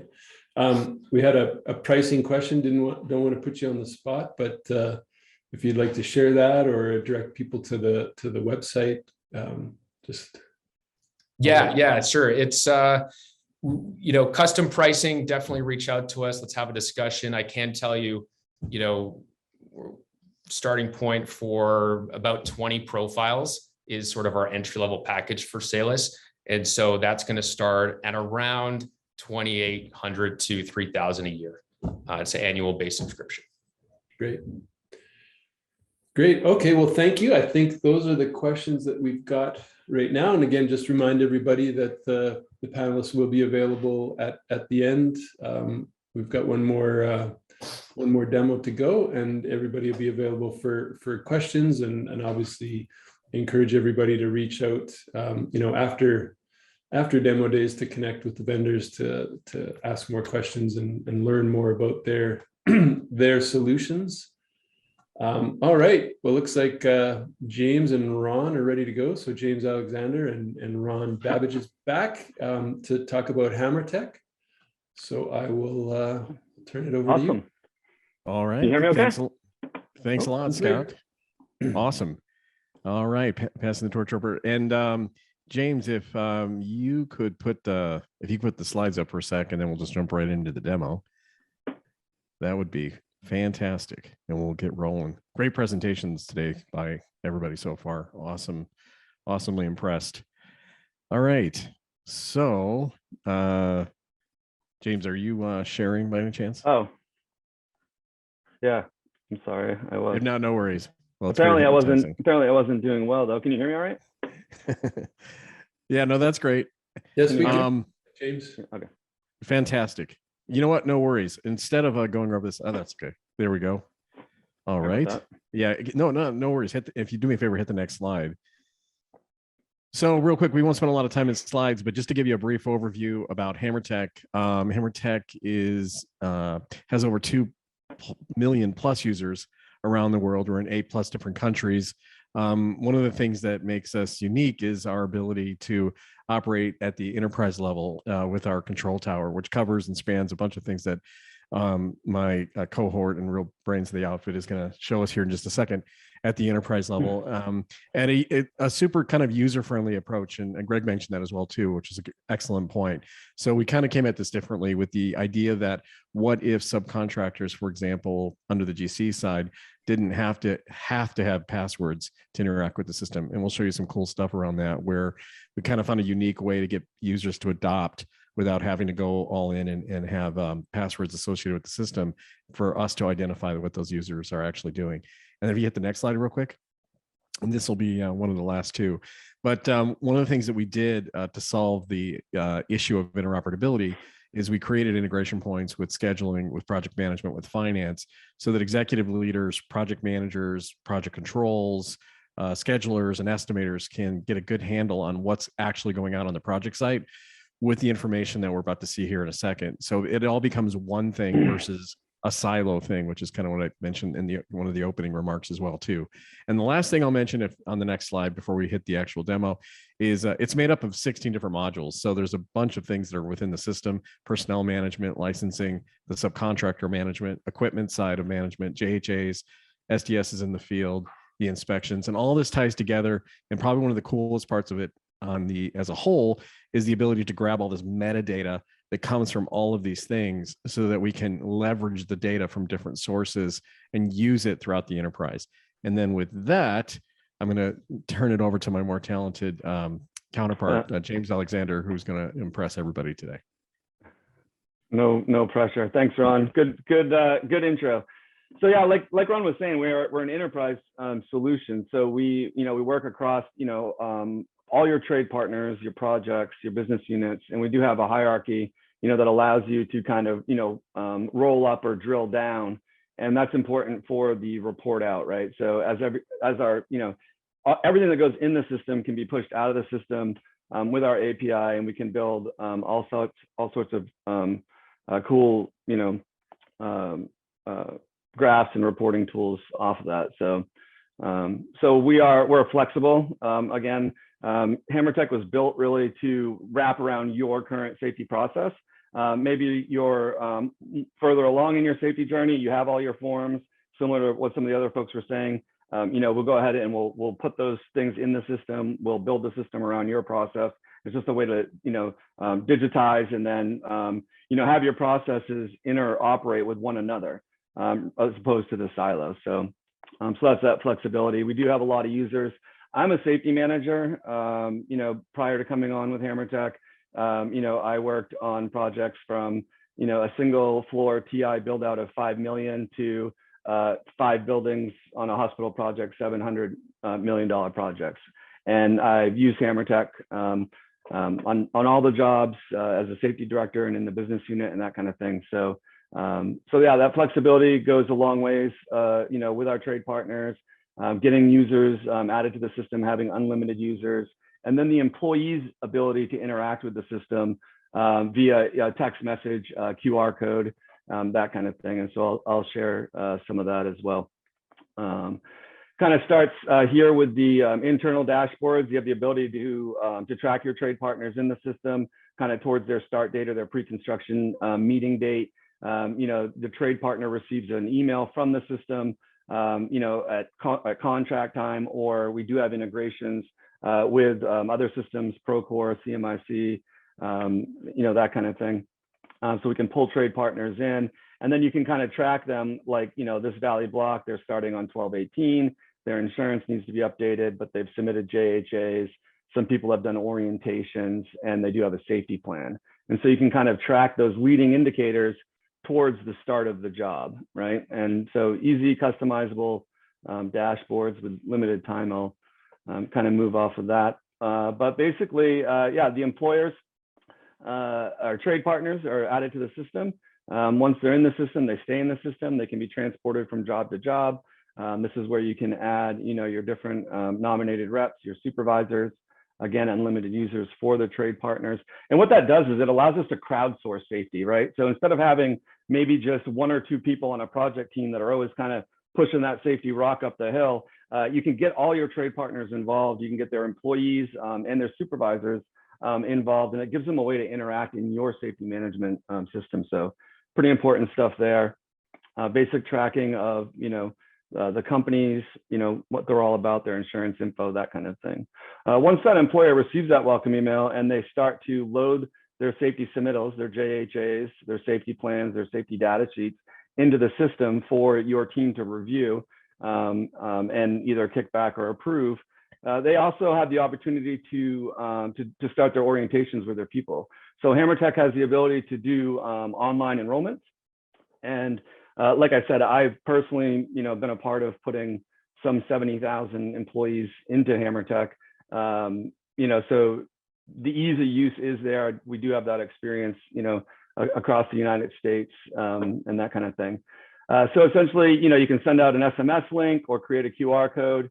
Once the employee receives that link, they can create a profile similar to, what you see here.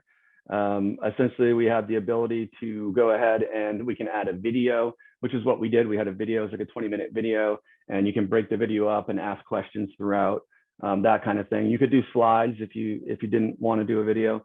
But basically, the idea is the employee can show up to site ready to go. And then, once they show up to site, you can just verify like, yeah, this is John. He's here. He's signed off on any JHAs or hasn't. And I'll show you some of that as well. You can look at his training licenses or certifications. And then we do have a confidentiality.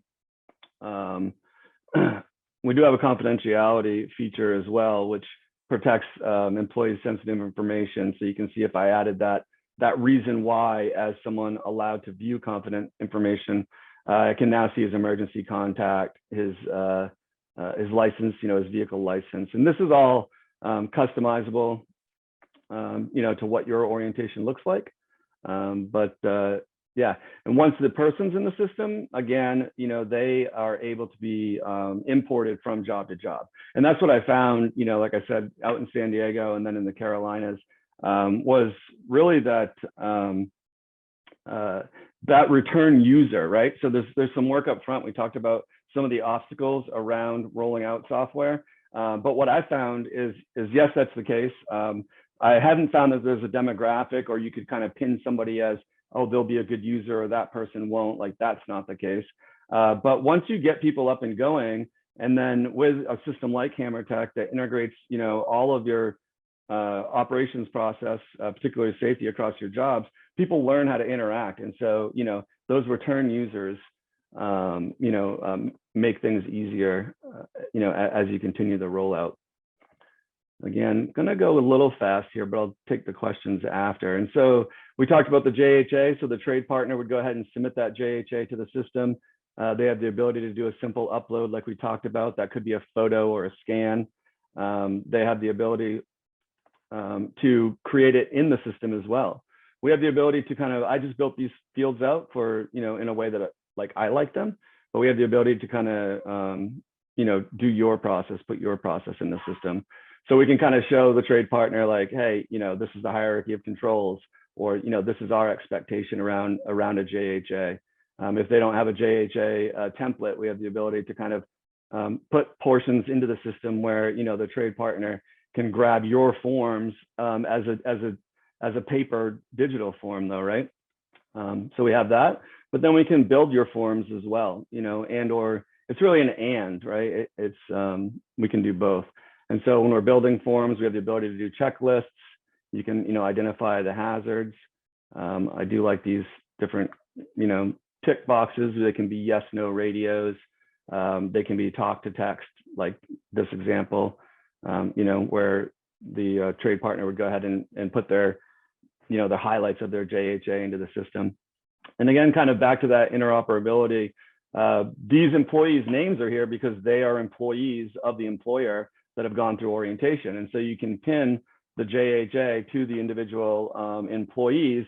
And then what will happen is when it's added to the system, it'll actually send them a text message with the JHA that they have to open and review. And once they review that JHA, they can sign off on that JHA, and then that goes back to the personnel profile. And so you'll have a record of, each employee's interaction with the system over, however many jobs, right? And so it's kind of like the idea of, many hands makes light work, right? Is rather than just a couple people, again, now you have employees that are kind of, feeding the system and supervisors that are feeding the system and, kind of allowing you as the controller or the general contractor, and or it could be operated as a trade partner system as well to kind of just, collect that data and then take action on holes.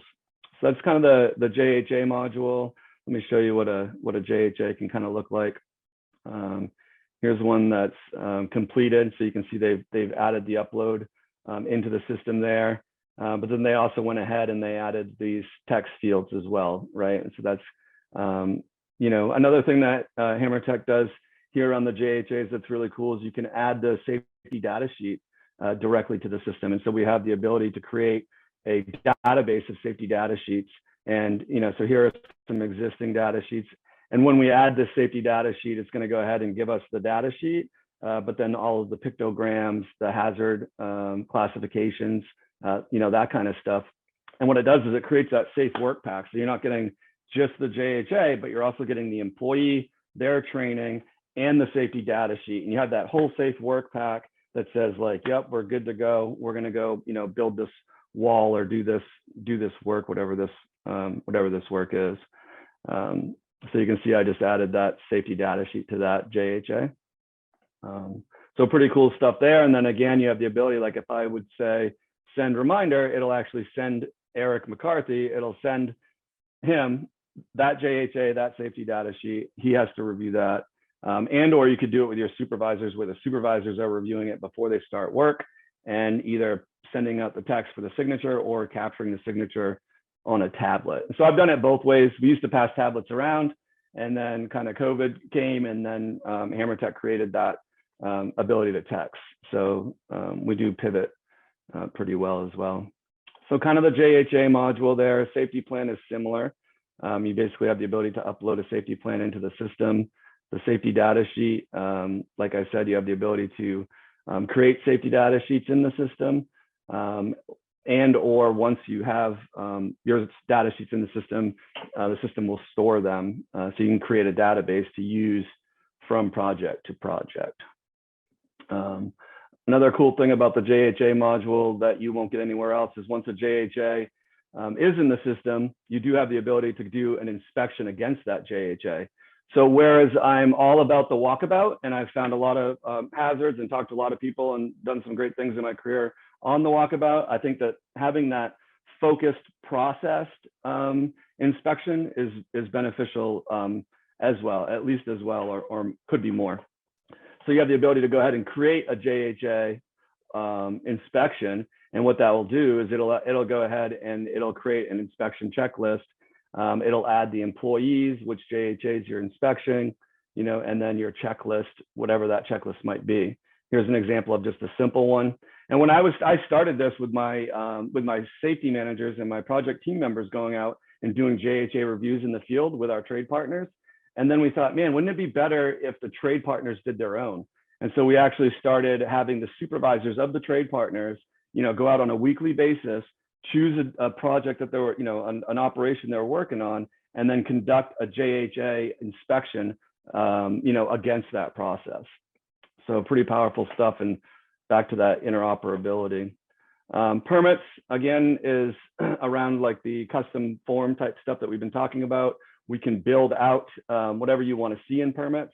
But for example, just to show how the modules work together, again, like if I choose an excavation permit and then I choose a company, what that'll do is it'll say, oh, well, here are the people on that job that, you know, these are the employees that have been through orientation. So which of these employees are going to be working on that excavation? Okay, and then okay, well, do you have a JHA for that excavation? And so you can see that JHA has already been accepted into the system. And then is there a piece of equipment that you're using? And so our equipment goes to the system. And as the equipment comes in the system, we can track which employees have training records to operate those pieces of equipment. So, and I'll get to that equipment module in a second, because we can do some cool stuff around putting QR codes on equipment. And then any employee with a license can scan that QR code and go ahead and conduct an inspection against that equipment. And that's no login required. We can set up different zones. In those zones, we can create different types of site maps. As many maps are as simple as you'd like. You know, some simple fields here around what the person's working on. I like this though. So again, someone made a comment about adding paper, you know, and to that digital process. And I found in my experience over the last few years with HammerTech that there is a nice opportunity to take some of, you know, what people are used to and make it digital. And so this is an example. In this excavation permit, when the trade partner fills it out, they can come in and actually just review your company's requirements for excavation. And you'll be surprised how many supervisors will do this. And so rather than having like a 300-page EH&S that people might not look at, you can break it down into some sections and say, well, when you do an excavation, here's the 19 pages, you know, that are important for that. So pretty cool stuff there. We can put in fact sheets. Basically, you know, you can kind of put in whatever you like to see in the system. And your trade partner would see that when they submit this permit to you. And then we can do custom fields again, like you can type into it. They can be yes, no's, what have you. We can do drop downs and checklists, that kind of thing. So pretty cool stuff around permits. And again, that interoperability where it's taking the trade partner into the permit, pulling their people in, pulling in their safe work plan, pulling in their equipment, and giving you that full picture about what's going on the site. And similar to JHAs, when we have a permit that's running, again, we can do a focused inspection against it. So I can look and see, like I have this excavation permit running in this area. I can go in and I can look at this permit either on the permit board or in the system, and I can see like, okay, here's the company, the two people that are doing it, they're JHA. It's all broken down here for you. Here's the inspections that have been completed against this permit, and so it would continue to do there. But an employee can go ahead and actually conduct an inspection, you know, against individuals that are doing an excavation. So, you know, rather than just the walkabout, you have the opportunity again to do a full inspection against, you know, an activity. And so this is, you know, kind of what that would look like. And again, we're mobile first. So I'm showing you on my computer now, but we do format to all the devices. So whether it's an Apple, Android, what have you. I was telling Ron the other day too, like the first HammerTech job I did basically like almost $100 million crime lab on my phone as a safety manager. So, but again, within your inspection list, you can provide learning tools like, hey, this is what your slope's supposed to be for this type of thing. And similar to the other folks, once you open the checklist, you have the ability to add observations. It'll send those off to the responsible people. Something we can do that others might not be able to, that's super cool, is we can actually add multiple trade partners on a single observation. And if we do that, what that will do is we'll take that observation, break it into 3 observations, and send that to those trade partners directly. So really cool stuff there. And location hierarchy, a resolution, requirement if it's fixed on site, and then you can add the photos. So kind of cruising along, but I feel like we're doing pretty good here. And so that's an inspection from within a permit again. So again, that permit is that whole safe work plan. It could be an elevated work permit, it could be an excavation, it could be a hot work, that kind of thing. And then the next thing, we have bookings, which is bookings is an ability to do essentially like a delivery or an asset calendar. And so you could, you can see like which trade partners, so Valley Block and Superior, have requested these times and they've been approved by the project team. If I was a trade partner, I could say, sorry about that. I could say, I want to use this site forklift, at this time. And what that does is that would go to the project team, and basically they'd say, oh, you want to use a forklift at the East Gate for this hour for a pipe delivery. And that goes to the project team to approve, and it fills the calendar in. So again, any trade partner could come into the trailer. They can see this on a screen, or they access it just from their tablet in their truck, and they can see like, what deliveries are happening. And what I found is the trade partners will also work things out amongst themselves. So rather than come to a delivery board and then kind of like, jockeying back and forth with the GC, a trade partner would say, oh man, I really need, Park Avenue at 8 a.m. Let me just go talk to Superior direct and see if I can work something out with them. So pretty cool stuff around bookings. Kind of cruising through. So I think what I'd mentioned before is the way that HammerTech and the way that kind of I think about safety, I think the industry thinks about safety is kind of, so we have like our leading, like our midstream and our lagging indicators, and HammerTech touches all those bases. And so your leading indicators are going to be, the fact that employers are in the system, that their personnel are doing orientations and that you have training records, but also that you have safety plans, safety data sheets, and JHAs. And those things are getting people ready to go. Those are your leading indicators. And then kind of your midstream indicators are going to be, are people filling out permits? Do they have the appropriate equipment for the permit? Is the JHA attached to the permit? Are people reserving areas, around bookings in different locations, and are the trade partners working together? And then even inspections that are against equipment and or trade partner inspections could be considered a midstream indicator, the fact that they're being completed. And then as inspections are completed and you take action, those are kind of, and or the results you get, those are kind of your lagging indicators.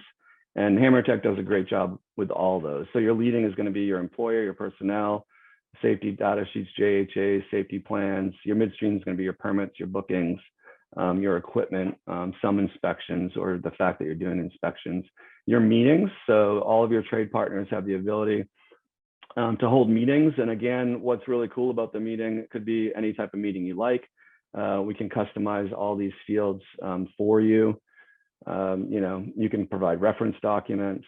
You could add, this for the supervisors. Did they have a roll call? Did they reference the document? Did they have a round table? But what's really cool about the meetings as well is, again, the interoperability. So we have the ability, when a trade partner has a meeting or holds a meeting on site, we can assign this meeting here in the system, or the trade partner assigns the meeting in the system. Or you can actually just pull a QR code, and any employee that attends a meeting can scan that QR code. And once they sign off on their own phone or on a tablet, that meeting again goes back to their profile forever. And so rather than have to go find a meeting to figure out who was on it, you could just say, you could just type a name in the system. Oh, whoops, let me get to this one. Sorry about that. This thing's in my way now. Get out of here. You can just type a name in the system, and from there, it was searching for John within that meeting. From there, it'll pull up the employee or anything they've been attached to. And so I could go just directly to John's profile, and I could see every meeting he's ever been to, every JHA he's ever signed off on, that kind of thing. So that's kind of the meetings tabs. Again, we can create different types of meetings. If we look at the meetings that are in the system, there's a couple in here. Here's like a toolbox talk. That's that QR code I was telling you about that employees can sign. You can provide the reference document, and you can kind of do this from a central location and push out meetings. I would do that monthly. So I would do like 12 set meetings a year, and I'd push those out, and then everybody would, get their people involved, hold those meetings. We'd get that information back. We could see who was participating, who wasn't, focus our efforts in that, in those areas. Or the other 3 weeks a month, what I would do is I would actually add the trade part. I'd say, hey, the trade partners need to just submit their meeting to us. And so we did it kind of both ways. So you can see kind of what it would look like when an employee signed off. And again, back to the profile. How am I doing for time? Everyone's tracking pretty good? Yep. So some more around the lagging indicator. We have a full injury and incident management. So basically, you know, again, whatever forms that you're using to capture an incident, HammerTech can duplicate that form exactly, or we can help you to identify an appropriate form. You know, we can different injury types. We can connect those to checklists, you know, through our Power BI, our API, different bodies, you know, locations, that kind of thing, all the way through your agency breakdown, like what happened, you know, and then, you know, adding multiple forms, and then you can take that through to the investigation portion as well. Let's see if I can get this thing kind of out of my way. Kind of some examples of the output that we looked at. Here are some of the leading indicators. So we have the ability to kind of see which projects, so we can look across projects. We can see which trade partners are participating appropriately. Again, and then we can focus our efforts. We can look at, you know, how many people have been onboarded, how many orientations, are they submitting JHAs, and we can compare jobs. And that's what I used to do kind of when I got to the director level, was I would look at the Southeast and I would say, okay, you know, how does the Southeast compare to the United States? And then I'd say, okay, well, we're at, you know, 70% or whatever across the country. And then I'd say, okay, well, of my business units in the Southeast, you know, who's kind of dragging us down? And then we could drill into that business unit and drill into that project. And it's not to like beat them up, but just to, you know, you only have so many hours in a week. And that's the power of data, is I can see what's going on and I can take an action, right? I can make a phone call, I can get on a plane, whatever we need to do. So pretty cool stuff here. We have 25 dashboards out of the box, but we also build custom dashboards. This training matrix is pretty slick. I've gotten a lot of people trained in my day. See if I can get on a job where it's a little easier to see. But basically, as people are putting equipment to site, as employees are coming to site, you can start to see who on site has the training they need. And again, it's just an opportunity to target your effort. I could take this and I could do a gap analysis and set up my training for a year, right? Or I could see that, hey, Superior has, you know, a bunch of scissor lifts on site, but they don't have the training, or they do have the training. So maybe Valley Block has 8 scissor lifts on site. Well, what, you know, where's their training? Okay, so hey, Valley, here's an action. Call up United, get them out here, do a training. Meeting. So really everything that goes in can come out. This is a pretty cool dashboard that I like. If I pull it out like kind of across all the jobs, you can see like, you know, I'm having a lot of back injuries. I can click into back injuries. It would tell me like which projects they're coming from, which employers.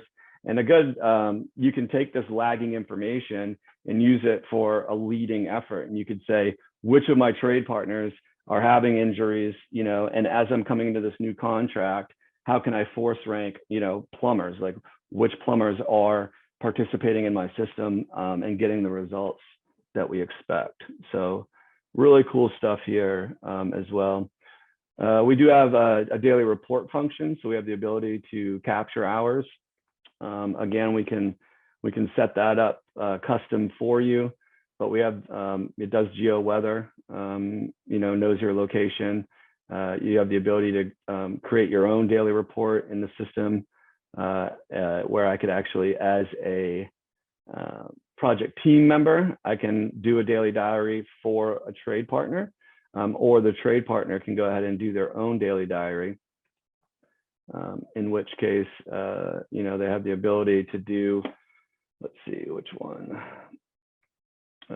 You know, they can add their workers, or if their workers scan a QR code, it would automatically add them, track their hours. They can add in any visitors that come to site. We can put custom fields here, unlimited photos, you know, and basically all this gets rolled into one big daily report for the day that would show, all your user entries, all your trade partner entries, any employees that have come to site, any equipment, any incidents, any inspections, any meetings, wraps your whole day up in a nice big bow and gets filed away for you to use later. Very nice. Just what a good analogy to wrap it up in a big bow, because that's the end of our time. I would give you a 10 out of 10, James. That was fantastic. Not a lot of questions yet, but maybe that's because people are dumbfounded. Not really sure, but excellent job. Yeah. Yeah, thank you, James. That was great. So I think yeah, I don't see any specific questions. So maybe we'll invite all the panelists, presenters back, and we'll just do a quick round table here. I've got a few questions based on what we were seeing today. I think Tamara had talked about the order that we'll go in. So we'll go Frank, Simon, Greg, and then Ron and James. You guys can jump in. I know it was helpful last demo days to maybe just address kind of any specific industries, geographies and company size that you focus on. And I know sometimes you deal with all industries, but what are those, the majority of the industries that you guys deal with and company size, just to give our audience some perspective. So Frank, we'll start with you. Yeah, I can start. I deal mainly with around 500 employees and up with the companies that normally have our software. Great. Any particular geographies or industries? Not really. It's a variety. But I think off of my head, it's like oil and gas, manufacturing. Okay, great. Yeah, those are the two. Great. Simon, how about for you guys? Yeah, clients operate worldwide, mainly in the USA and Asia Pacific. Company size, Pulse has got smallest of 2 users, right through to company size of 500 plus. So Pulse is flexible in terms of its user range. So great. And industries, construction, manufacturing, logistics, and some retail as well. Okay, good, interesting. Greg? Yeah, so at Salus, our historical sweet spot definitely been in construction, given our founder story with Gabe. With the size of his company, again, our focus historically has been on that 21 to 100 field level workers. That said, we have scaled up to enterprise companies, a Fortune 500 company, for example, with about 600 workers in the field and another one with about 2,000. So definitely scale up to that enterprise size as well. And then Australia, US, Canada are key markets, and industries, construction, like I said, but we see some fringe cases here and there. I mean, a brewery signed up in the Carolinas not too long ago, and yeah, lots of interesting use cases there. Oh, great. Ron and James, you guys want to tackle that? Yeah, awesome. Yeah, so HammerTech focuses on the typically 50 million and above in revenue. HammerTech's in over 8 countries today. Industry-wise, I would say construction is definitely a major focus. Manufacturing and oil and gas is definitely a good sweet spot for us as well. Great. Okay, one other question. Just I think some people have probably looked at software or from a safety perspective or dabbled with it or hopefully been in a company that use it if they're not using it today. But what can you talk a little bit about the approach? Like, it was could be overwhelming to see 4 demos today and all the features and benefits and functions going on. So could you just take a minute and talk a little bit, or 2 minutes, talk a little bit about the approach you take to make it manageable for an organization to adopt your specific technology. So Frank, we'll start with you. When we talk to prospects, although we have a lot of modules, we always try to say, you got to walk before you can run. So take those baby steps. And we start with like 1 or 2 modules, and we explain some of those the most frequent things that's going to happen first and what's most important, right, for that organization. For instance, like if they're all using paper-based everything and incidents and perhaps is one area that's been siloed throughout, then that would perhaps be the module we'll start, and then perhaps inspections and whatever other modules may come later. So always take the approach of baby steps and making it easy for the end users. Right. Great. Simon? Yeah, you're right. It can be overwhelming. Our approach is that start with a pilot, a free pilot, because we are a software which looks at inspections and audits. We typically get clients on board with one or two of those. You don't need to bring the whole gamut in at the start. Take a free pilot, take 30 days to get used to how clients want to use Pulse, and then once that beds in, then spread it through the organization and add more users, more checklists, more processes. So we're keen on just our clients entering without risk, low price point when they do get through that pilot point. As I said, $15 starting point for a user is very affordable for people, so price is not the barrier for us. So easy start, small number of checklists, small number of users to get used to it, and then they can accelerate at their own pace. There, okay. And Greg? Yeah, so at Salus, we just want to keep it simple as much as possible. Start with those core, if they're the 10 to 15 daily, weekly forms that client is doing paper-based today, get those digitized, get workers using the app, seeing that early adoption. Our onboarding recipe for success, we can get a company up and running.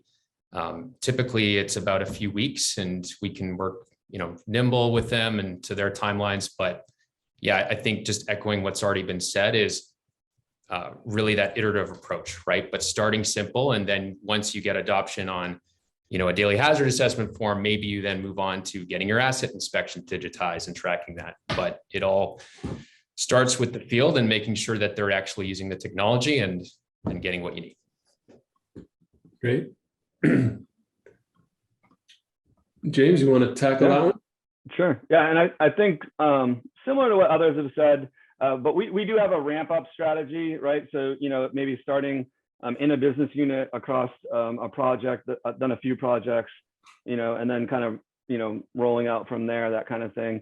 It's been my experience, though. I think the industry really is starving for it. I think you'll have detractors here and there, and I had, but like I said, I mean, I've worked across, 3 states, and I think the industry is ready. I think that the employees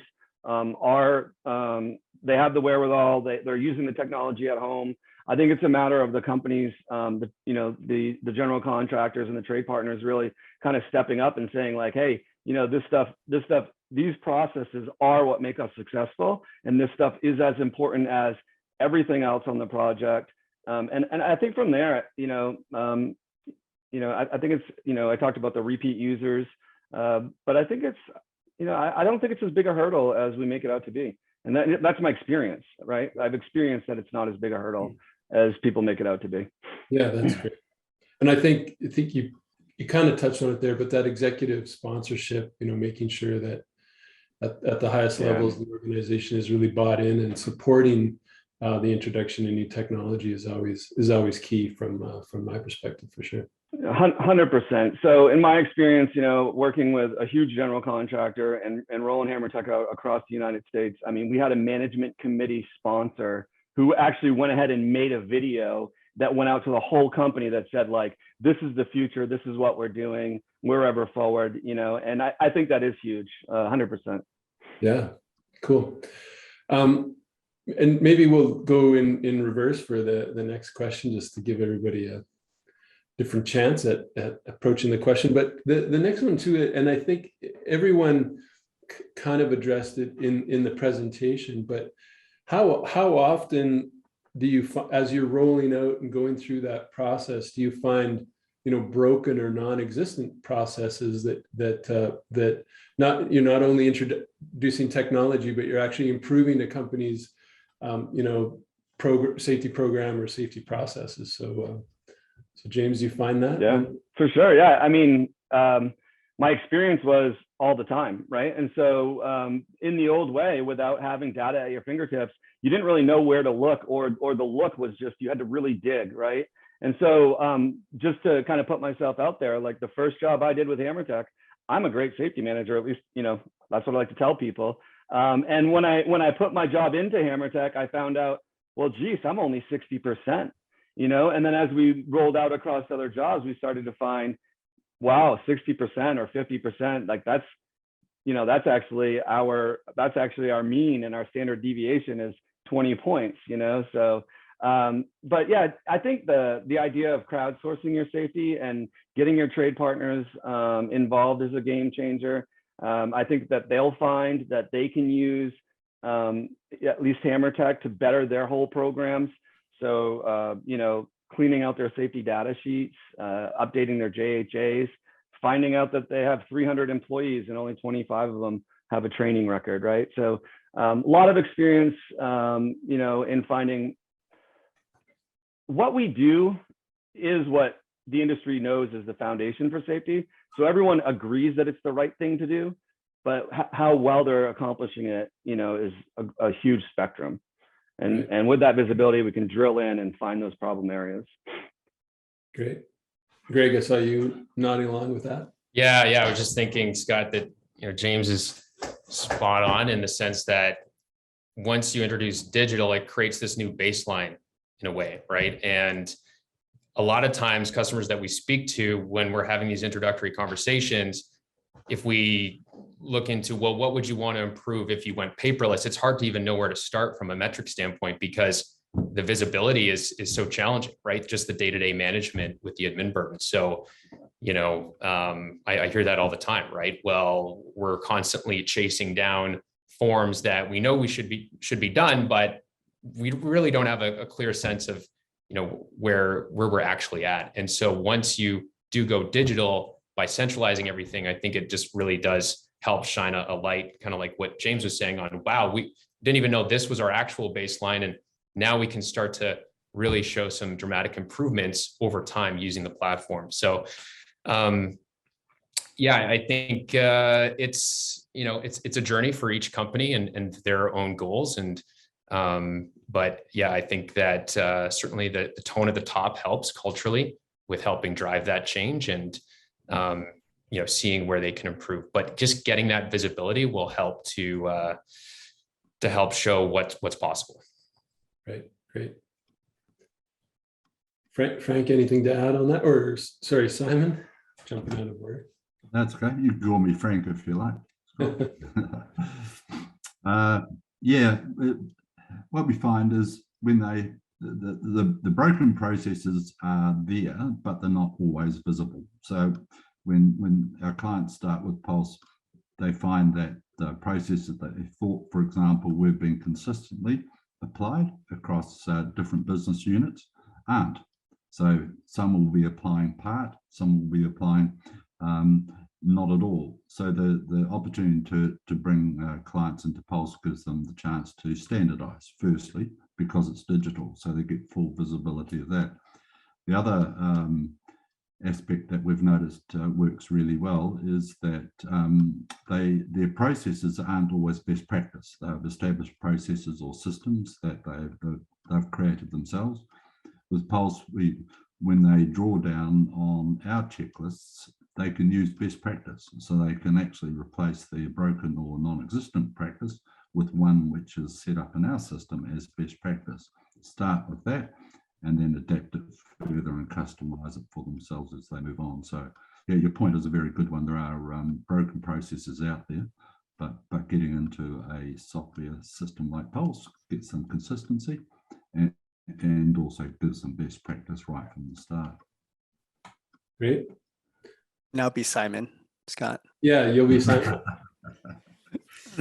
So I second everybody else, what everybody is saying. I think what I find interesting, especially when you're working with a company that has like global operations, is that each safety team in different areas might have a different process, which they may not realize if it's broken or not, right? Until perhaps one team starts to use a software like ours. And then over time, they were like, oh, I didn't realize that we can actually digitalize this piece of the area, like permit to work, for example. That one safety team is all using paper, and then they realize that, hey, we can actually transform it into a digital version. Then that whole entire process, what they thought was working, can actually get optimized quite a bit. Right. Great. Good. Well, we've got one more question, a really good one from Gabe. I think it'll challenge us to think about how we can impact the industry here. But Gabe was just asking, what do you see as, one of the greatest challenges facing safety professionals over the next couple of years? And then how would your software address that challenge? So Ron and James, if you want to jump on that one.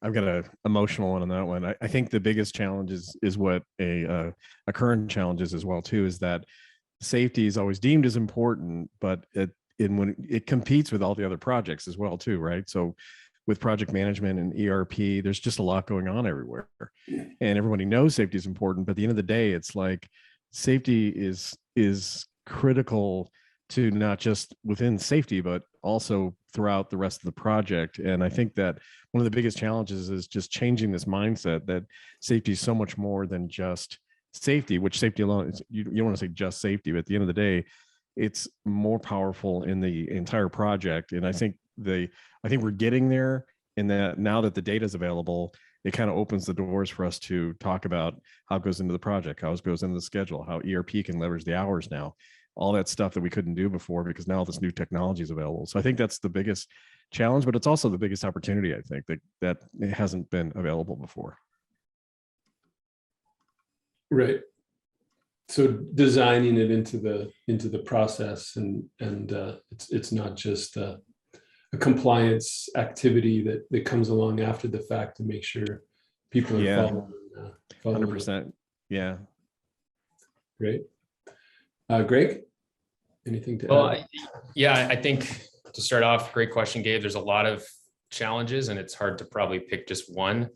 I think Ron had a good point there about how safety is within an organization competing for resources. But I think just on a macro level, looking at, the pandemic's certainly been a huge challenge, and it's not like we're completely out of that. And things like vaccine passports and trying to track that, and not to mention the labor shortages. So, lost time is going to be all the more important as a metric. And so I think the impact of those challenges is that, on the one hand, safety professionals are going to need to be more data focused, to have those key numbers that if the owner or, head of operations asks, hey, who do we have that's available for this project? And, what's our safety position of our company right now, to have those at their fingertips. So I think software is going to help enable that. The other thing, though, interestingly, that software is going to help enable is to help safety people get back in the field that want to, or that's part of their role. Because oftentimes that's what I hear is, because they're so caught up in the admin burden, they're not able to actually get to what they want to do, which is really helping teach and enforce and help guide their teams and their companies for safety. Yeah, great point. My limited experience in safety was, from a software perspective, was manual spreadsheets, across large jobs and across multiple contractors, and the whole time and energy was spent on just collecting the data, verifying the data, consolidating that data, and by the time you're done, you got to start that process all over again, and not nearly enough time was spent, like you say, in the field, mentoring, teaching, training, and enforcing where need be. So great point. And Simon, to get the order right. Yeah, thanks. The couple of things just to add to what the guys have said so far. I think the two biggest challenges that remain. One is to make sure that somehow, out of all of this, in adopting software that safety professionals can actually get a result, can actually see the dial move from one point to another. And the software enables it through its visibility. You can track much more clearly and closely, and managers can make more meaningful decisions because that degree of visibility is there. So the first thing I see is the challenge is actually affecting a real result in terms of the people, but also in terms of the company. The other point that goes beside that and make sure that the issues are resolved to that degree is actually getting the teams on board. You know, the software is only as good as the teams that implement it in the front line, the safety professionals, but also the leadership of the companies that actually establish these new requirements. So getting teams engaged, getting good leadership right through the company makes an enormous difference. And I think that they're the biggest challenges. Points we talked about before about resistance and systems failing usually come down to those 2 points. Yeah, I think that's a great point, Simon. And just to, rephrase it a little bit from my perspective is that, and I think everybody talked about setting that baseline and sharing that data, and it would be a lot easier, I imagine, for safety professionals to get that executive buy-in, that operational buy-in, when they can start creating visibility into the collection of the data and the processes that are in place and what needs to be improved upon. So that's a really great point of creating that visibility and transparency, and by default getting more and more executive buy-in and support. So great. Frank, do you have anything to add there? I second everybody else's comments. I think I just want to add that sometimes one of the challenges is actually hard to define that ROI with all of this, right? Most of the times it becomes so reactive that this only becomes important if there's a fatality or some serious injury. So a lot of times is just trying to help customers realize that software like this gets you that data, which then increases that sample size for you to do that analysis for leading indicators to hopefully prevent serious issues, later down the road. Yeah, another great point. And I've heard a few people over the years talk about how we've plateaued a little bit, within, as an industry, and that we've got the compliance in place, we've got the lagging indicators in place, but we need to be focusing on prevention and looking forward. So I think that's an excellent point, Frank. Thanks so much. Now, Tamara, I've been engaged in these questions. I've lost track if there's been any more in the comments. Not yet, but I do have one that I've been burning to ask. I kind of want to flip this on its head a little bit. We often in health and safety and business, we're like, oh, are people being compliant? Are people making mistakes? Let's tell them about, fixing their mistakes and, on that side. And I'd love it if we could give kudos. Is there a way when somebody is doing that super awesomeness to have that pulled out so we could be reinforcing in a positive way?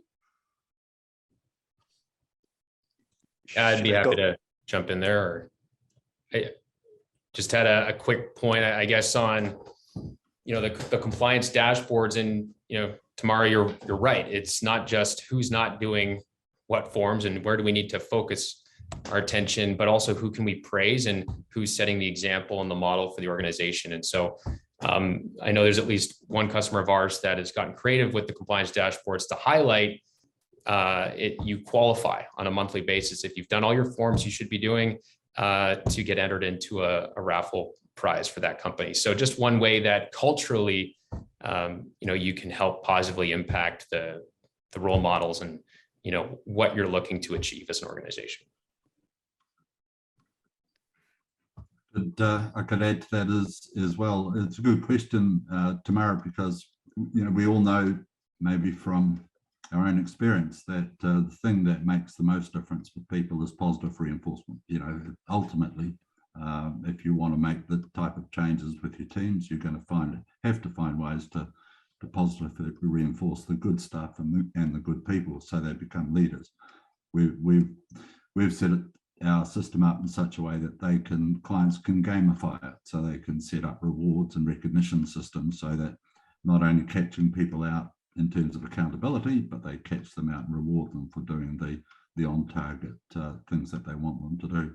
One of our clients took that a step further, and he gets on the phone. He's at high level, just under CEO level in his company, and he gets on the phone every month at the end of the month and phones directly the people that he wants to positively reinforce who've hit the targets and exceeded them. So there's heaps of ways. Our system gamifies it for them, gets a system, but then you get the personal intervention of leaders to support the culture, and they get on the phone, and it goes an enormous way to making the difference that people are looking for.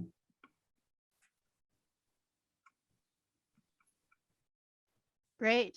So I did have another question, because there's a trending topic that I've had with our community. I've seen in conferences, etc. A lot more discussion is about mentorship and finding the next individuals who are going to kind of take the torch for the EH&S professional, the next generation. And so the question that's burning in my mind is there a way to use this software so that you're kind of identifying those next opportunities for the leadership pipeline?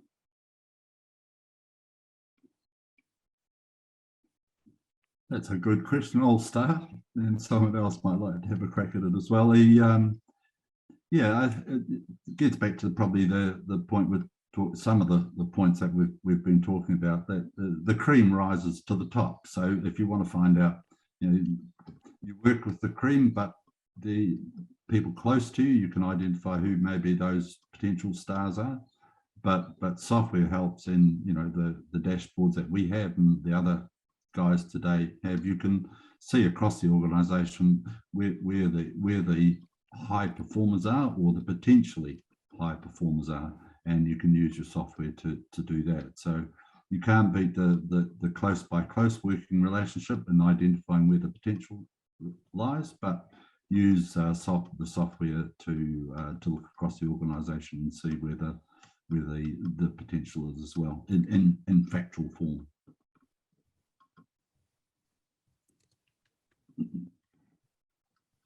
Frank, did you want to jump on that one too? I was just going to say that, as because technology is getting better and better over time, it's almost inevitable that the new generation of workforce will somehow adopt and adapt to safety software, right? Pretty soon we're going to have, like, I could be a replacement robot on the job site instead of me. I can control it remotely, So I think, and safety software can definitely, I don't know how to say it, but improve or promote like a really good safety culture. Right. Yeah, I think kind of agreeing with them, but I think that especially a software like HammerTech, where we have all this data that we can create custom dashboards for our clients, it just gives that visibility into the process. And so you can see, which project teams, which project managers, which superintendents are fully participating in that expectation. They're doing that leading indicator work. And then we can also compare that against the results, right? And so we can really see, not only who the right people are that are doing the right stuff, but we can also see, what types of results they're getting. And so maybe there's some operations that maybe we don't need to do this. Maybe we're not getting the results we think from that activity, and maybe we need to pivot and try a different activity. So I think you have the ability both to, like you asked, yes, look across your organization, see which trade partners, which project team members are doing well, but also what processes are doing well. And that might even be as or more important is, is the juice worth the squeeze on this activity, right? If I only can choose 10 things to do, like what are those 10 things that are going to give me those best results? And I think that's an important thing about software, right? That visibility. Yeah. Yeah, I think just to round out from our side, absolutely visibility is key. And it, like we've said before, just provides that insight into, who's guiding the way for the organization, and providing that contact info for those key leaders, and making them more accessible and integrating them into the conversations, into, joint health safety committee meetings, and all of that, just becoming more transparent and open. Yeah. And I think Ron shared some stats, early on in the presentation about the number of organizations that aren't, leveraging, software in their EH&S, programs. And, there was a time, when payroll was done, manually, and people hand wrote those checks, and, accounting had the green ledger paper, to track debits and credits, but that doesn't exist anymore. And I think, as taking the zooming in on the micro view, as safety professionals, we have to know that spreadsheets and manual forms will come to an end at some point. And if we want to be relevant, if we want to be leaders, if we want to look for career development and enhancement opportunities, I think embracing that technology as an individual and recognizing that is the future is probably a message we can depart with the audience today as well. So, Do I have time for one more question that just hit me in the head, Scott? all right, one more. Okay, so one more. I thought I was ending on this really poignant, Wow. thought for the day. No, go ahead. Sorry. What a letdown. Okay, so one of my favorite shows used to be Crowdsourcing. I don't know if you've seen that show, but it was an app where they had a question and they threw it out. It was a murder mystery, of course, right? And then people from all over would be able to provide insights and pieces of information and answer the questions to kind of piece it together. And then I'm thinking about conversations with my friend Malcolm Staves of L'Oreal, and how he's kind of doing like similar work there, trying to level up their health and safety culture to beyond excellence, right? And doing a lot of initiatives globally, and then trying to figure out which ones are excelling. And I'm wondering, like, is it possible yet for our software to be providing an opportunity when people have these initiatives to then kind of come together and chat and comment and grow that way? Yeah, well, I think that's a great point. I think with the forms that we shared earlier today, being able to interact, right, and in real time, if it's a toolbox meeting or whatever that form is, to get that immediate feedback and have everyone feel perhaps that much more engaged than they might if it was just one leader of the crew working from a clipboard, but actually engaging everyone digitally in that way, and perhaps, yeah, getting more bottoms up ideas from the crews, right? And that field level initiative and insight into, if safety starts with me as a worker in the field, then, I have a pretty interesting perspective on how we can help, perhaps. Yeah, great point. Yeah, I think it's important to get input.